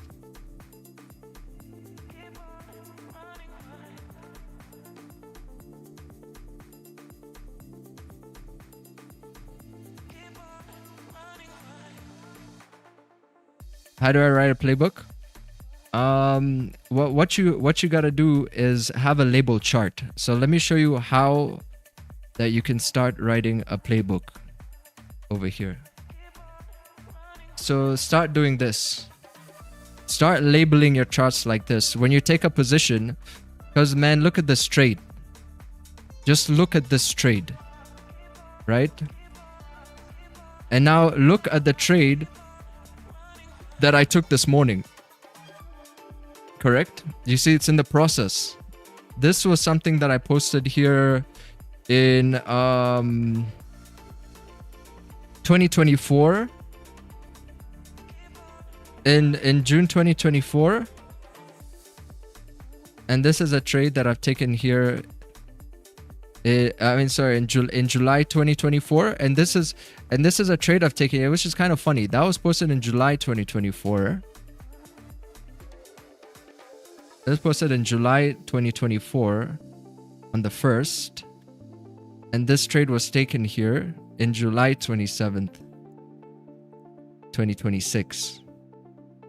And it's essentially the same principle that this is a label chart. Here, it's the same principle. why that I took this trade today. So you see, that's the magic about the markets, is when you get your foundation right, when you're moving correctly, that's not going to change. That's why winning traders keep winning and losing traders keep losing. Similar concepts right over here. I'm sure if we go back to this date, I'm pretty sure there's going to be an accumulation breakout here on the 1 minute, because it's a 5-minute setup. It's a shotgun play on the 5-minute. So if you can journal your trades like this, that's really good. Start journaling and then see what do your winning trades have in common with each other. Because you see, there's a certain way that winning trades are going to look like this. Correct? Like this is one version of a market condition that you can trade.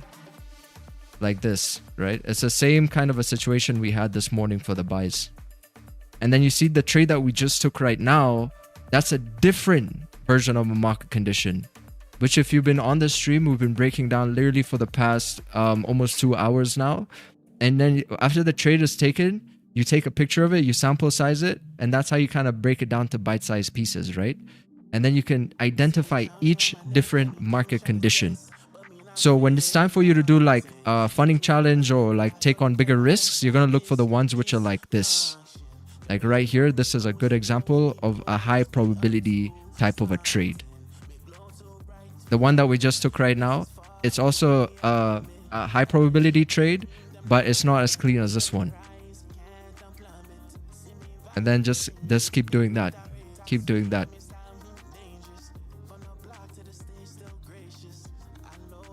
And you can use Notion.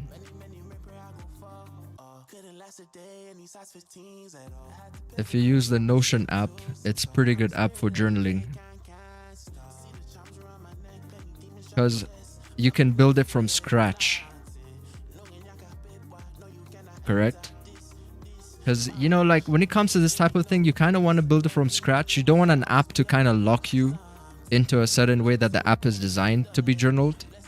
You want to have that ability. Like even if you look at my chart right now, you want to have the ability to mark like this. But if you're trying to be profitable, what essentially is going to happen to you, that happens to all of us who really want it bad enough, you're going to eventually have like so many pieces of paper like this. Like literally folders on folders. But you have to know when to stop learning, because that can keep going on for a very long time. You know, and once you have like a decent amount of information of how I explained to you to break down like each market condition, like a picture like this, into a bite-sized image, and then you'll be able to see the difference. That's how you're going to break it down and start really nailing into what's working. Because you don't want to be stuck in that forever learning loop, right? You're going to waste a lot of time like that.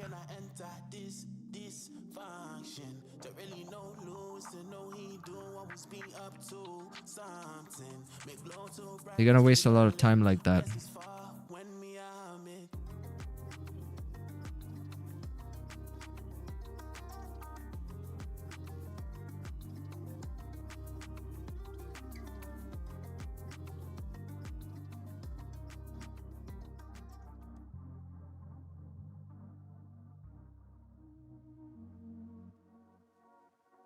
So let's say you want to take another trade. Again, what do we notice?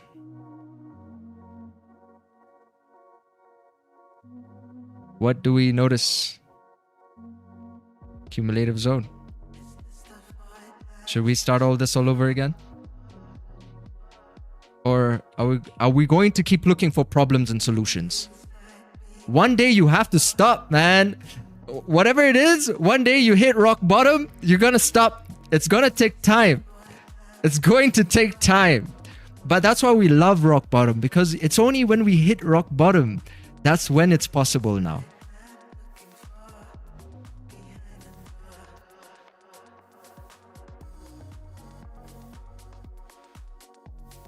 Here we go.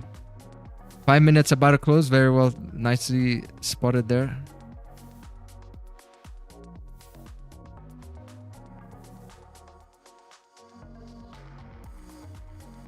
I would say right now, order flow wise, you'd still want to be looking at sells. I don't see any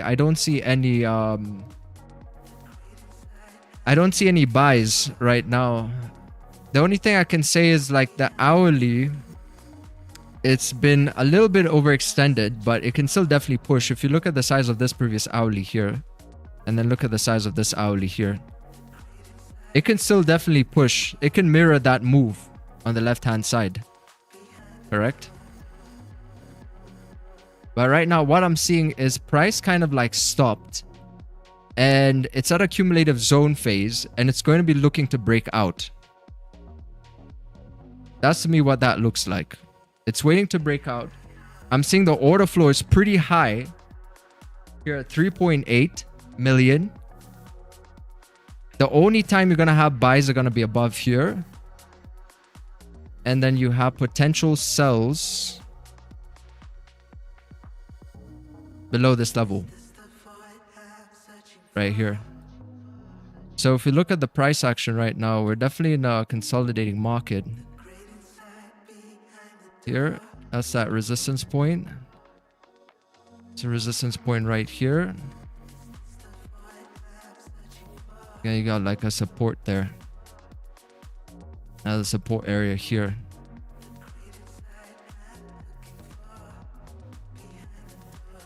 So the market right now is basically telling us that we should wait.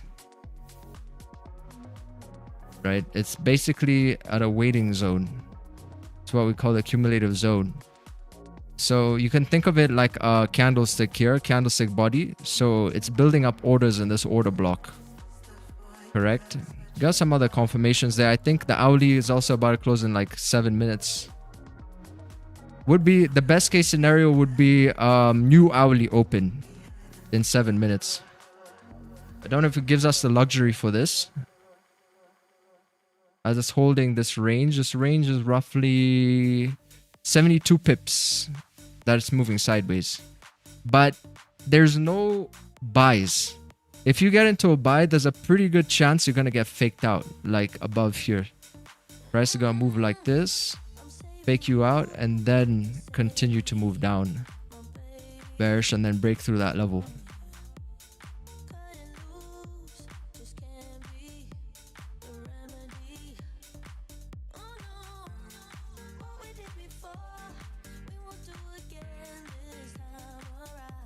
It's really looking at filling that range on the left. So it looks like we are actually potentially filling a bit of it today.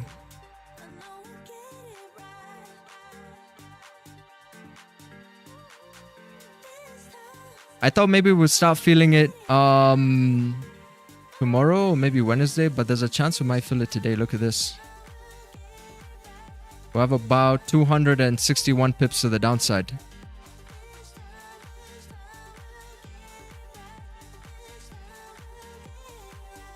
That's it. Identify your zones, identify the market timing, identify your setup according to your playbook, and just keep executing and getting that important data.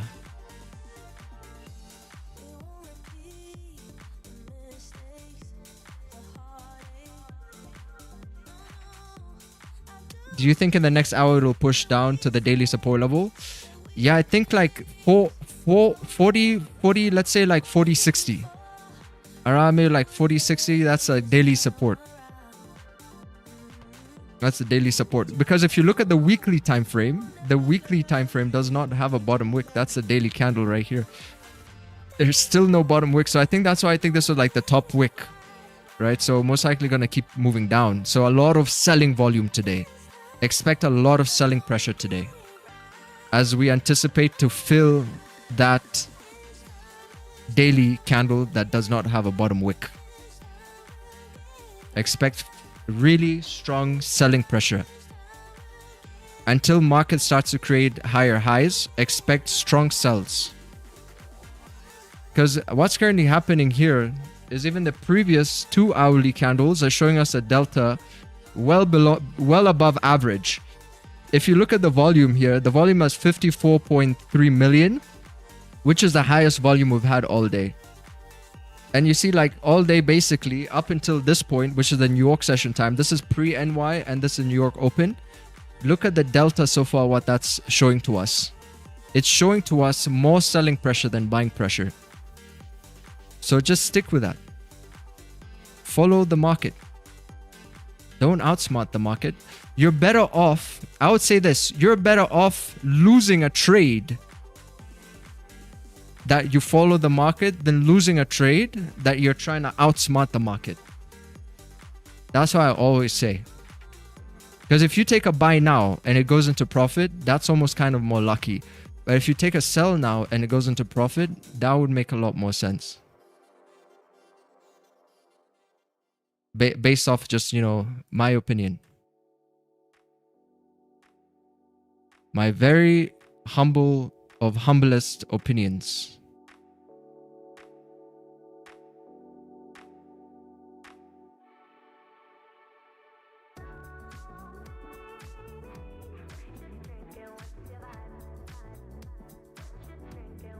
So I want to see how that actually reacts over here.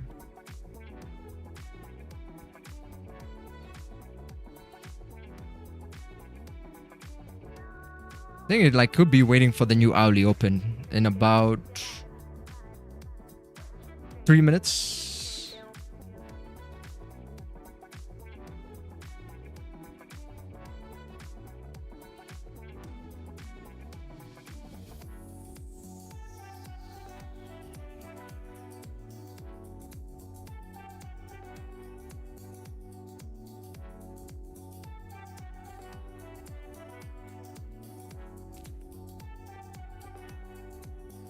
In about 3 minutes, we'll get the new hourly open. 2 minutes. And then price is going to move. Because, you know, sometimes we got to wait. Like, let's say sometimes the market is waiting for HTF closes. Higher time frame closes. In this case, it's going to be the 1 hour. It's waiting for the 1 hour close.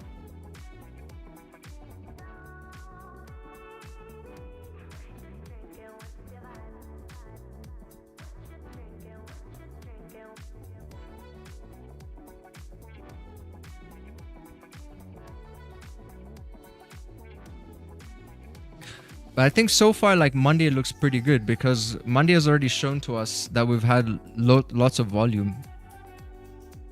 And it's not ranging, it's actually moving. Let's see, because Delta is about to close here at 4 million. That's going to reset as well once you get the new hourly open. But you see the amount of orders coming in, it's still pretty good.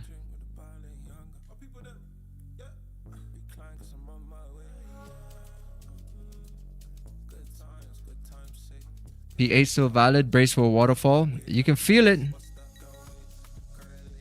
Hello, sir. Hello, Ashi. You can feel that there's a waterfall. There's a waterfall looming over here.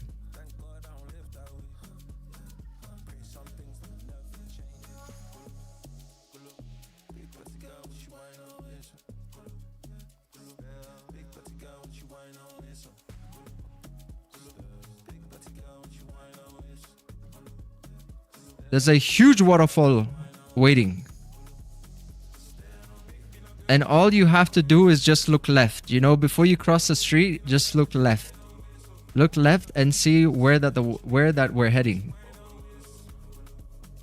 Look left and see where that we're heading here. All right, we just... I got an alarm going off. Yeah, we just got the new hourly open. It started off with high delta. Look at the amount of market participants coming in at this point. Insane. We're having a big move here soon. Because Monday has started off with fireworks.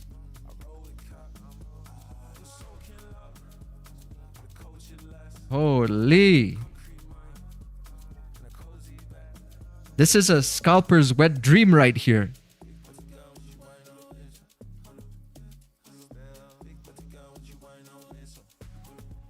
I think that's just the hourly top wick. It may be creating what I would say is potentially just a liquidity grab here.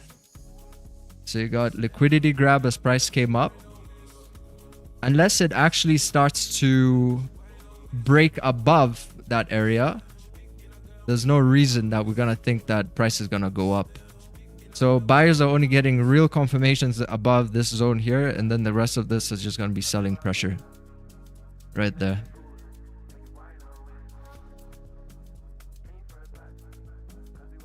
Yeah, if it knocks those lows out, this could be curtains for the buyers. They're trading at around, I'd say like roughly, let's say like 40-80 psychological. They just got liquidity grab confluence on the 5 there.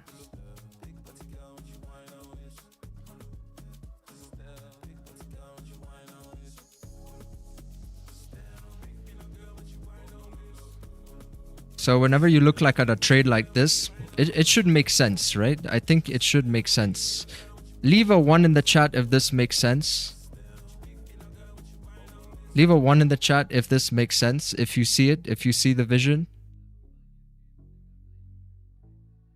Let's look at the 5-minute here, pulling down like this, rejecting the highs. You got 1, 2, 3, 4, 5, 6 rejections. You got this whole market open gap over here. You got these lows that it's kind of like flirting with these lows. You can see it's kind of flirting with those lows. Like it wants to take them out. But they still need confirmation. You see, like to blindly take a sell here is also not the answer. To blindly take a sell here or here, you'd want to wait. You'd want to wait for the at least the lows or something to get taken out, because remember, momentum is confirmed when wicks are broken. If no wicks are getting broken, then there's no confirmation.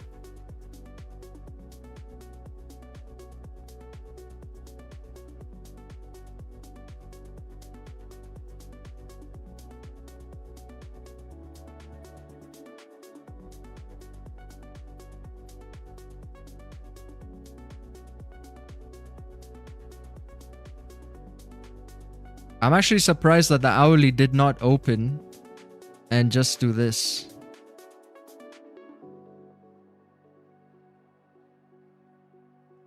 Expect the hourly do something like that, because yeah, we've had a couple good moves so far. I would say throughout the New York Open, we've had around, I would say like 2 sells, basically 2 sells which played out. Correct? You had 1 sell that played out here. And then there's the other sell that we took. I can't remember where we took it. I think we took it here. Yeah, we took it here. Correct? So you had this big move. And then you also had this small move here towards the tail end. So now it's back to the cumulative zone, where it's like we could either push up and kind of correct some of these previous moves, or you could get like a sell continuation at the break of the lows.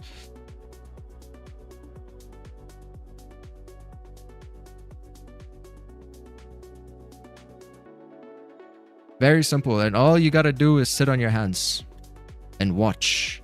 You know, the more you watch something happen over and over again, eventually you start executing on the idea. You start building some kind of a confidence on the idea.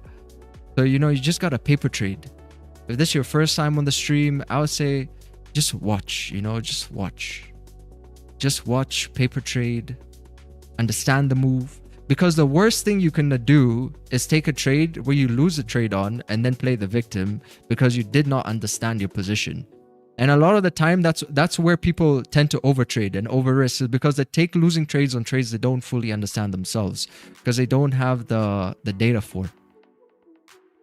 So they're quick to judge a system by just like maybe 1 or 2 results. But if you watch it for like, you know, a month, 2 months, 3 months, 1 year, you start to understand it better from a point of probabilities, rather. You know, so you're going to say to yourself, okay, I've been watching this same scenario here play out for the past 3 months. Some trades win, some trades lose. But what's the probability that when you get like a winning trade, that it's going to move in that direction? And what is the edge that I can find? What edge can you find in the structure that you're used to seeing? And sometimes the edge could be a sell size, runners. Of course, it just comes back to risk reward. How you can manage the trades. Are they volume pushes or slow moves? Because there could be an edge in a slow move as well. And maybe that's the reason why some people like to trade the higher time frames, because they prefer the slow movement. Because sometimes also in the slow moves you can manage trades better. So you know, this exact situation is just a sample. Just think of it as a sample, right? And then we're gonna watch how it plays out, and then you're gonna take a picture of that and just keep doing that for the next month, the next 2 months, the next 3 months. Keep having that sample, because we can see the market condition that we're in right now, and we've understood why that there's a probability for price to move down already. Market open gap, macro fundamental work in the long term, time, New York session, volume, previous hourly candlesticks moving heavily bearish on Delta.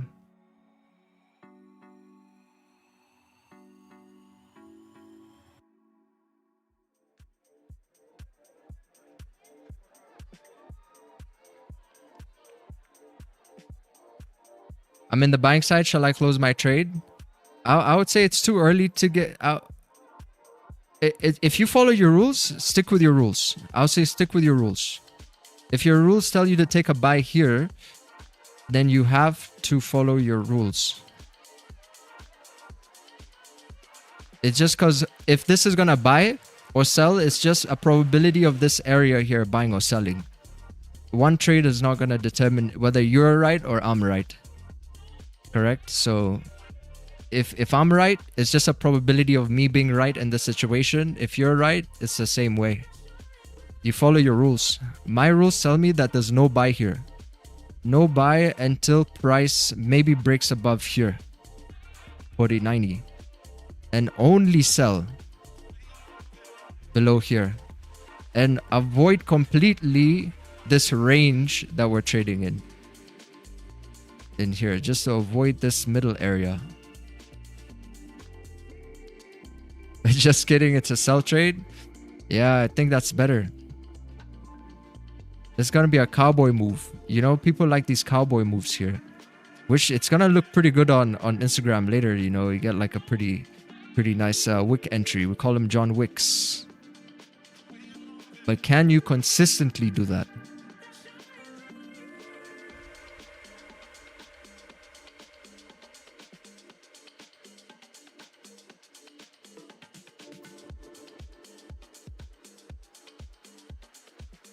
I'm actually surprised it's not moving though.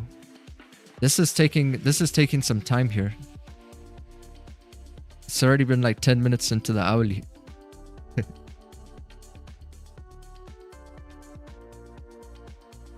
The delta could look a bit more bearish. It's currently at 300.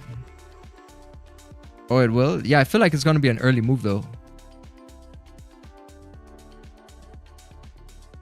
If it will, it's going to be an early move, because I don't think the delta is going to flip by the time it's getting there. Oh, it might. It's already coming down. But technically speaking, and the way it's also fluctuating, it feels that market participants are trying to push it down. And that's more of like also like a feeling you get. You know, if you don't have access to order flow, if you're just looking at the naked chart, I'm sure you can feel some kind of a weight.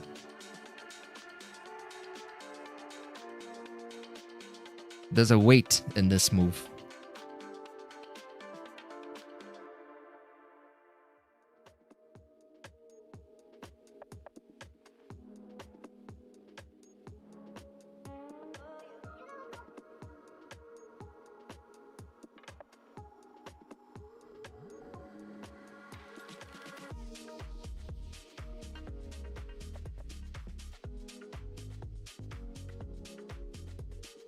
I think it's waiting on the order flow a little bit. 17K. It's about to flip. 5K. Let's see. Ricardo also said, wait for the delta to flip. It's I believe maybe it was trying to absorb a little bit more until that could flip. Because I see right there, it's where it's pretty much at like 5K, right towards the tail end right here as it's coming down. Hey guys, hello Ryan, welcome.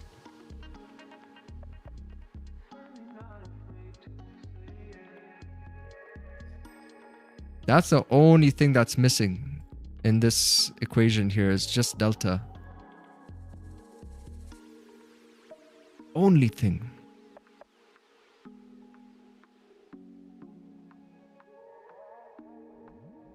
How'd you get the order flow template?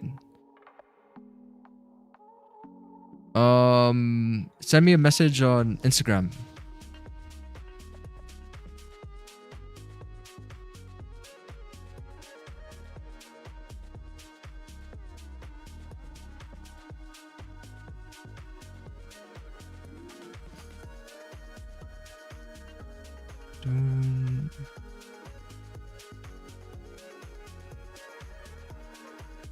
See, that's why I said follow your rule. If your rule tells you to buy it, just stick to the rule. Because also at the same time, if you took a buy here, it's technically not incorrect because there's a support. It's like a range, right? So basically what's currently happening is sellers at the highs and buyers at the lows. So you technically still be correct. But it's still kind of risky. It's still risky.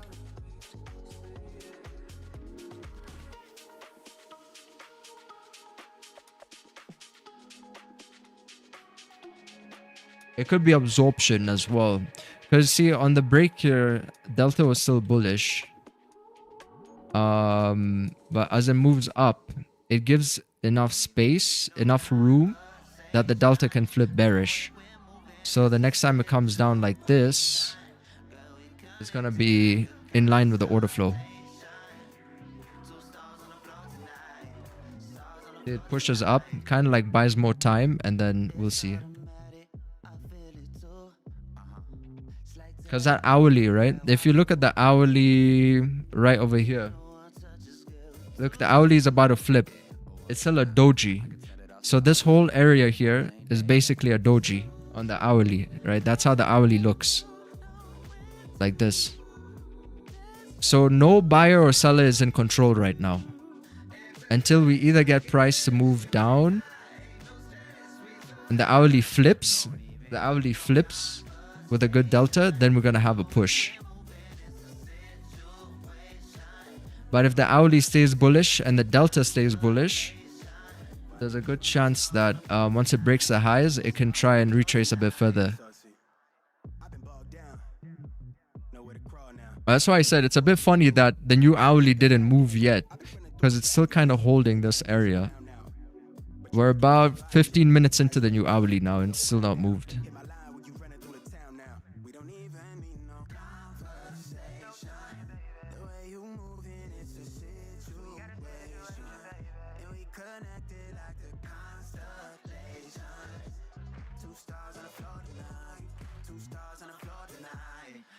That's what buyers are looking at here on the left-hand side. 40.90, trying to crack 40.90 for maybe like a 70 pip move. Oh, gotta go to the bathroom, chat. Be right back.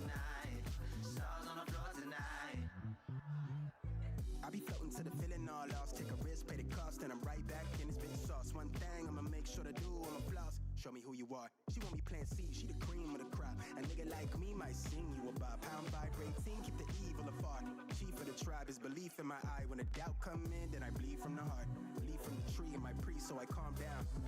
I be trying to keep it calm now, but the snakes on the prowl in my lawn now. I keep a stick move slick with a palm out. She want the glitz and the glam, she deserve it.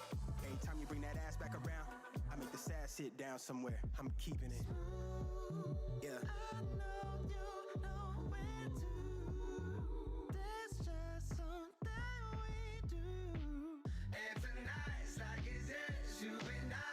No stress, we survive. Don't even need no conversation. Knowing we're moving, it's a situation. Girl, we connecting like a constellation. Two stars on the floor tonight. Stars on the floor tonight. It don't require no contemplation. Do it without it with no hesitation. We shine just like a constellation. Two stars on the floor tonight. Stars on the floor tonight. Don't even need no conversation. Knowing we're moving, it's a situation. Girl, we connected like a constellation.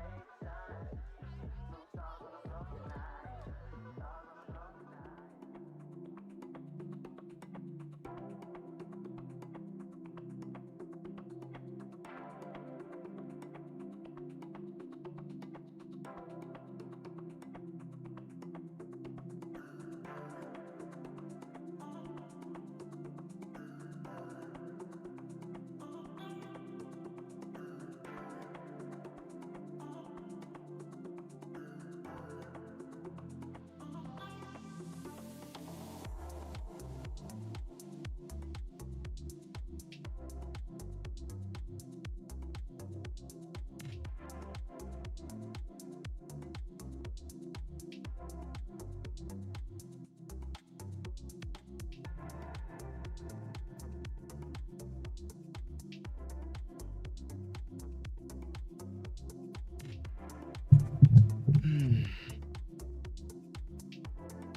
Oh, look at this. Price is coming down here. Oh, but Delta is still bullish.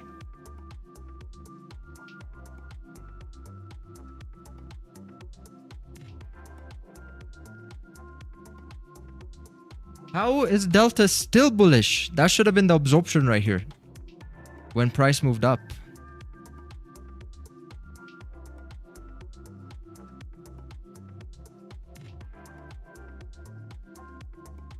It's destroying both buyers and sellers right now. Yes, it is.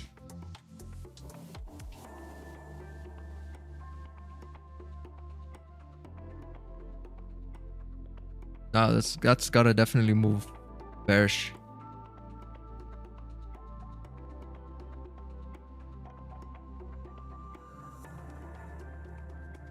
But you see, the good thing is there's a lot of activity here. It's not like it's a low volume time, right? It's not low volume. It's not low volume.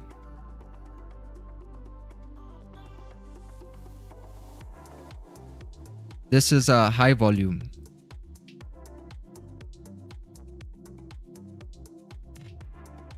That Delta needs to flip. Remember, guys, drink more water.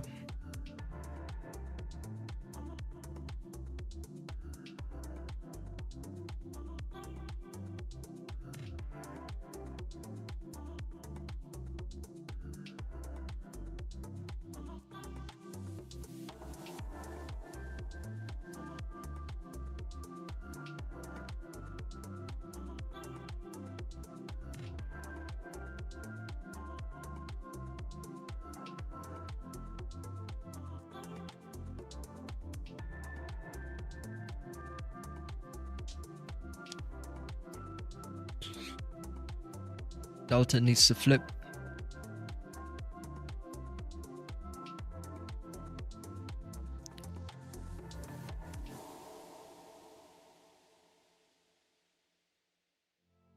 But this is kind of the best situation here because prices neither moved up or down, which means that it's still in the point A.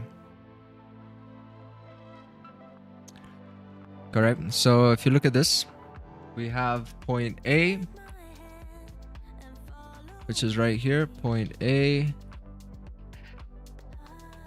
and point B, which is going to be down here. Whether, you know, you're securing, it will come down to how many pips that you typically secure. 16 pips, 20 pips, 30 pips, because that range is huge. I don't think that price is going to necessarily fill it all in one go, because you're looking at around 280. But you see this? Very lovely market structure right there.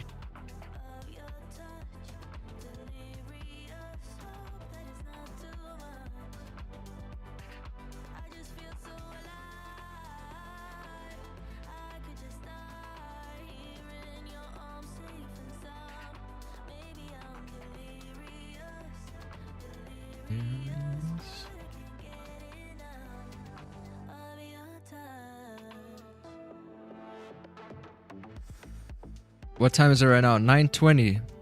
Because it's moving like we have news, but we don't have any news. So normally news would be coming out, or actually rather, I think it's waiting for new NYSE open in about 7 minutes. New York Stock Exchange. Because yeah, we didn't have any news today. It may be waiting for NYSE.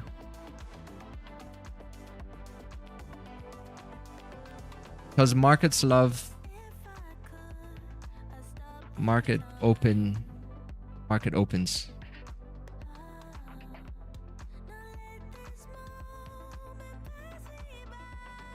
You got Asia, you got Frankfurt, but Frankfurt doesn't seem to have too much of a volume. You got London, New York, NYSE. London close. These are the times of high volume.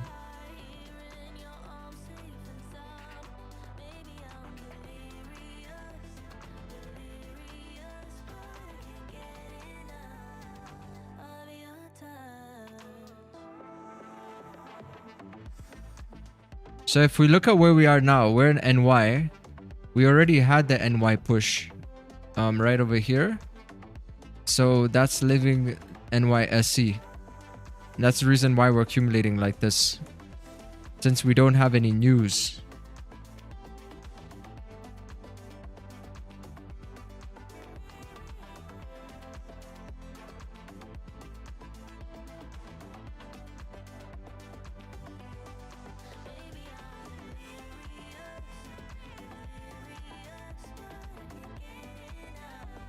Today's kind of a different type of a day here because I'm just kind of like interested or curious about this range that we're gonna most probably fill up later. I know when I look at the chart later on, I'm gonna see that price really moved to like a lot of volume. So I just kind of want to be online to see this. But it's taking its sweet time here. Might need to log off. If we start pulling up again too much, I think I'm just gonna log off. We got a bomber clot incoming.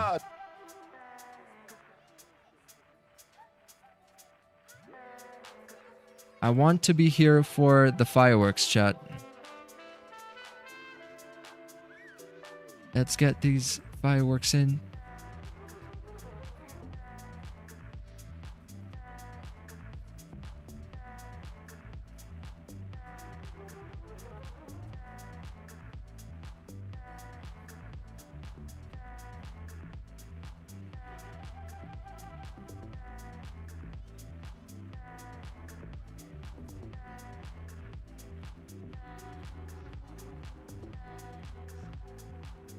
Lead, Goldie. Let's see. Looks like liquidity grab on the 30-minute. For me, need to retest the zone below 70, 80 pips down. You know, the funny thing is that delta is quite high for even the hourly candle, which is still like the doji. So like, look at this. It's literally about to flip. But for some reason, we're almost going to 1 million. It's like the buyers really want to push up, but I don't know why the buyers are getting so aggressive. Oh, actually, we know why. Because we're at a key support level. That's why the delta is so high up right now. Because the buyers don't want to give away this position. Because once they give this position away, you see, it doesn't even make sense. Once they give this position away, it's like a game, right? There's nothing standing in the way. There's not too many defenses left. for the buyers. So that's actually making a lot of sense here. Why they're trying so hard to protect it. But it's kind of a risky thing as well, you know, like even if you're a buyer, like I get it, maybe your job is to protect these levels, but to what end? You know, to what end?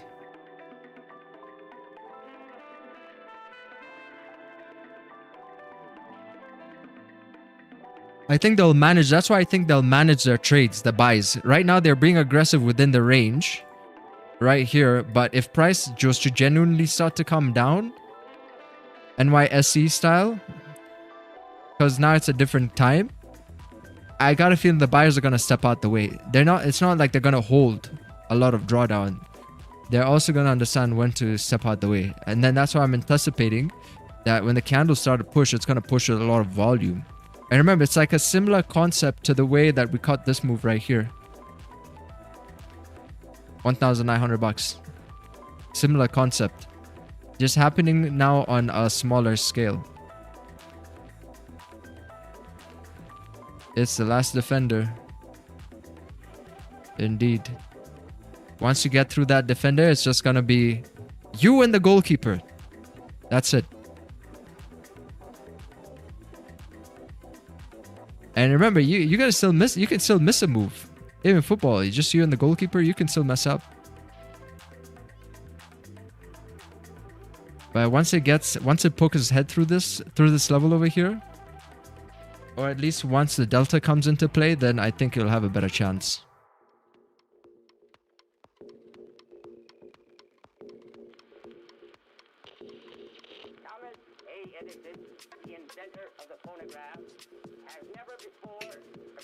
It's coming down.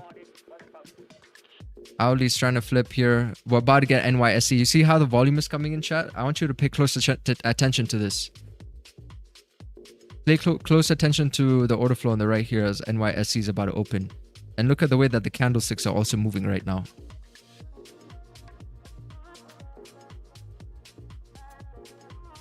That's what we call the NYSE open volume. But I'm gonna put my stops to break even here. And I'm gonna secure this. Beautiful. Congratulations if you took this move. You see this? That's why I said I want you to pay close attention to how the orders were coming in. That's why I wrote this here. Times of potential volume. The next one we had was NYSE. The reason it did not move before was because the next time of volume was NYSE. So you're going to have a higher probability of a winning trade during times of potential volume. If there's anything you're taking away from this stream, it's that. That's it. And here I secured again. Here I secured again to 29.60. I secured 5.90%. Now, man, if you're still looking for a problem with all these solutions, God help you.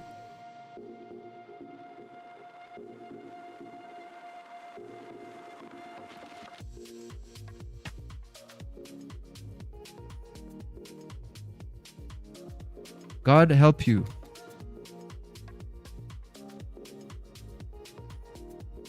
Beautiful.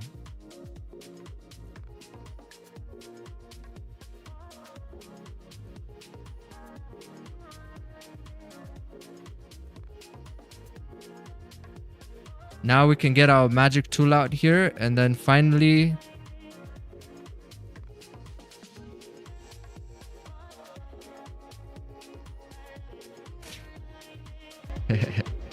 don't be greedy, chat. Don't be greedy. Don't be greedy. If you took this trade, secure something. It's already pushed around 50 pips.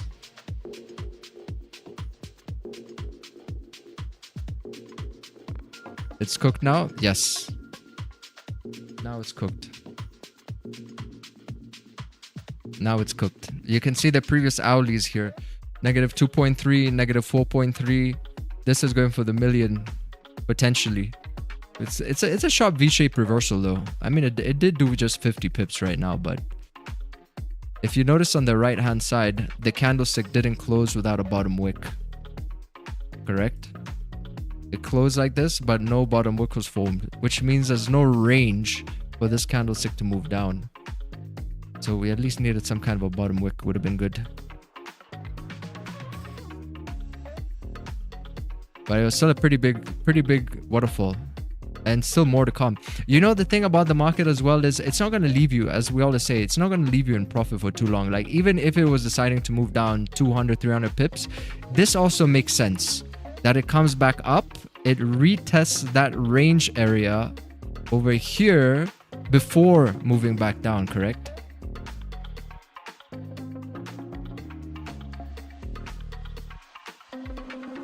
That's it.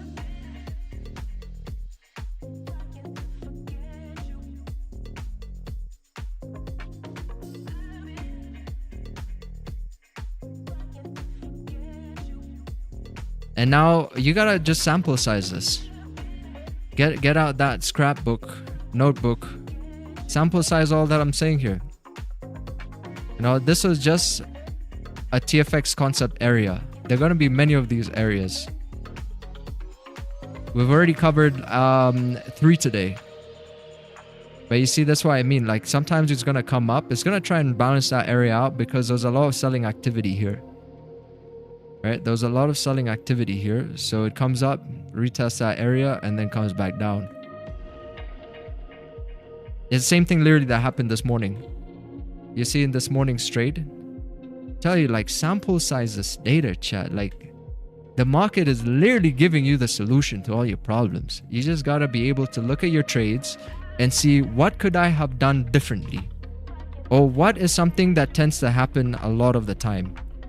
You know, so for example, this trade is basically like a similar idea here, but I'm surprised that this trade didn't go into profit after that retest, that it didn't continue to move up. But it also gave a sign at the same time by closing a small volume candle here. You see, it's like a small volume candle after a big volume candle. Instead of shooting up, small volume candle, it gave like a small sign that there must have been like low volume or something. But you see, that's that retest right there. Let me see, did our other position get retested? Our other position, no, we didn't get a retest like that.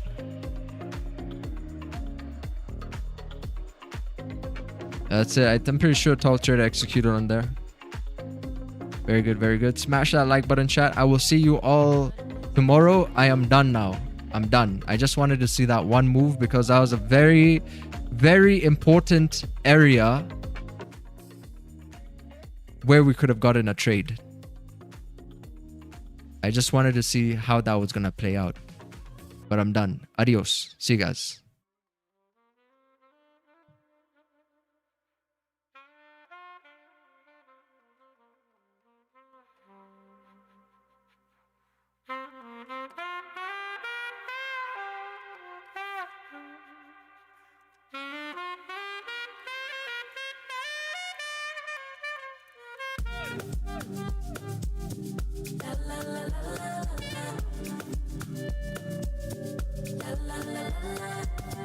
He asked what could he do for me. I told him that my love is free. But can you match me? I can do it all for myself. Want you but really don't need help. So can you match me? I like luxury. I like fancy things. Shine on my body. Live like royalty. Treat you like a king. If I trust, but you must be worthy of the crown. I'm not just anybody. Born to live in luxury. La la la la la. La la la la la. La la la la. I'm serving rich Auntie Chloe B. I know my job is a blessing, but if you pay me. Rocks on my wrist, fur on my feet, setting the table in all the chic. Baby, come eat. I like luxury. I like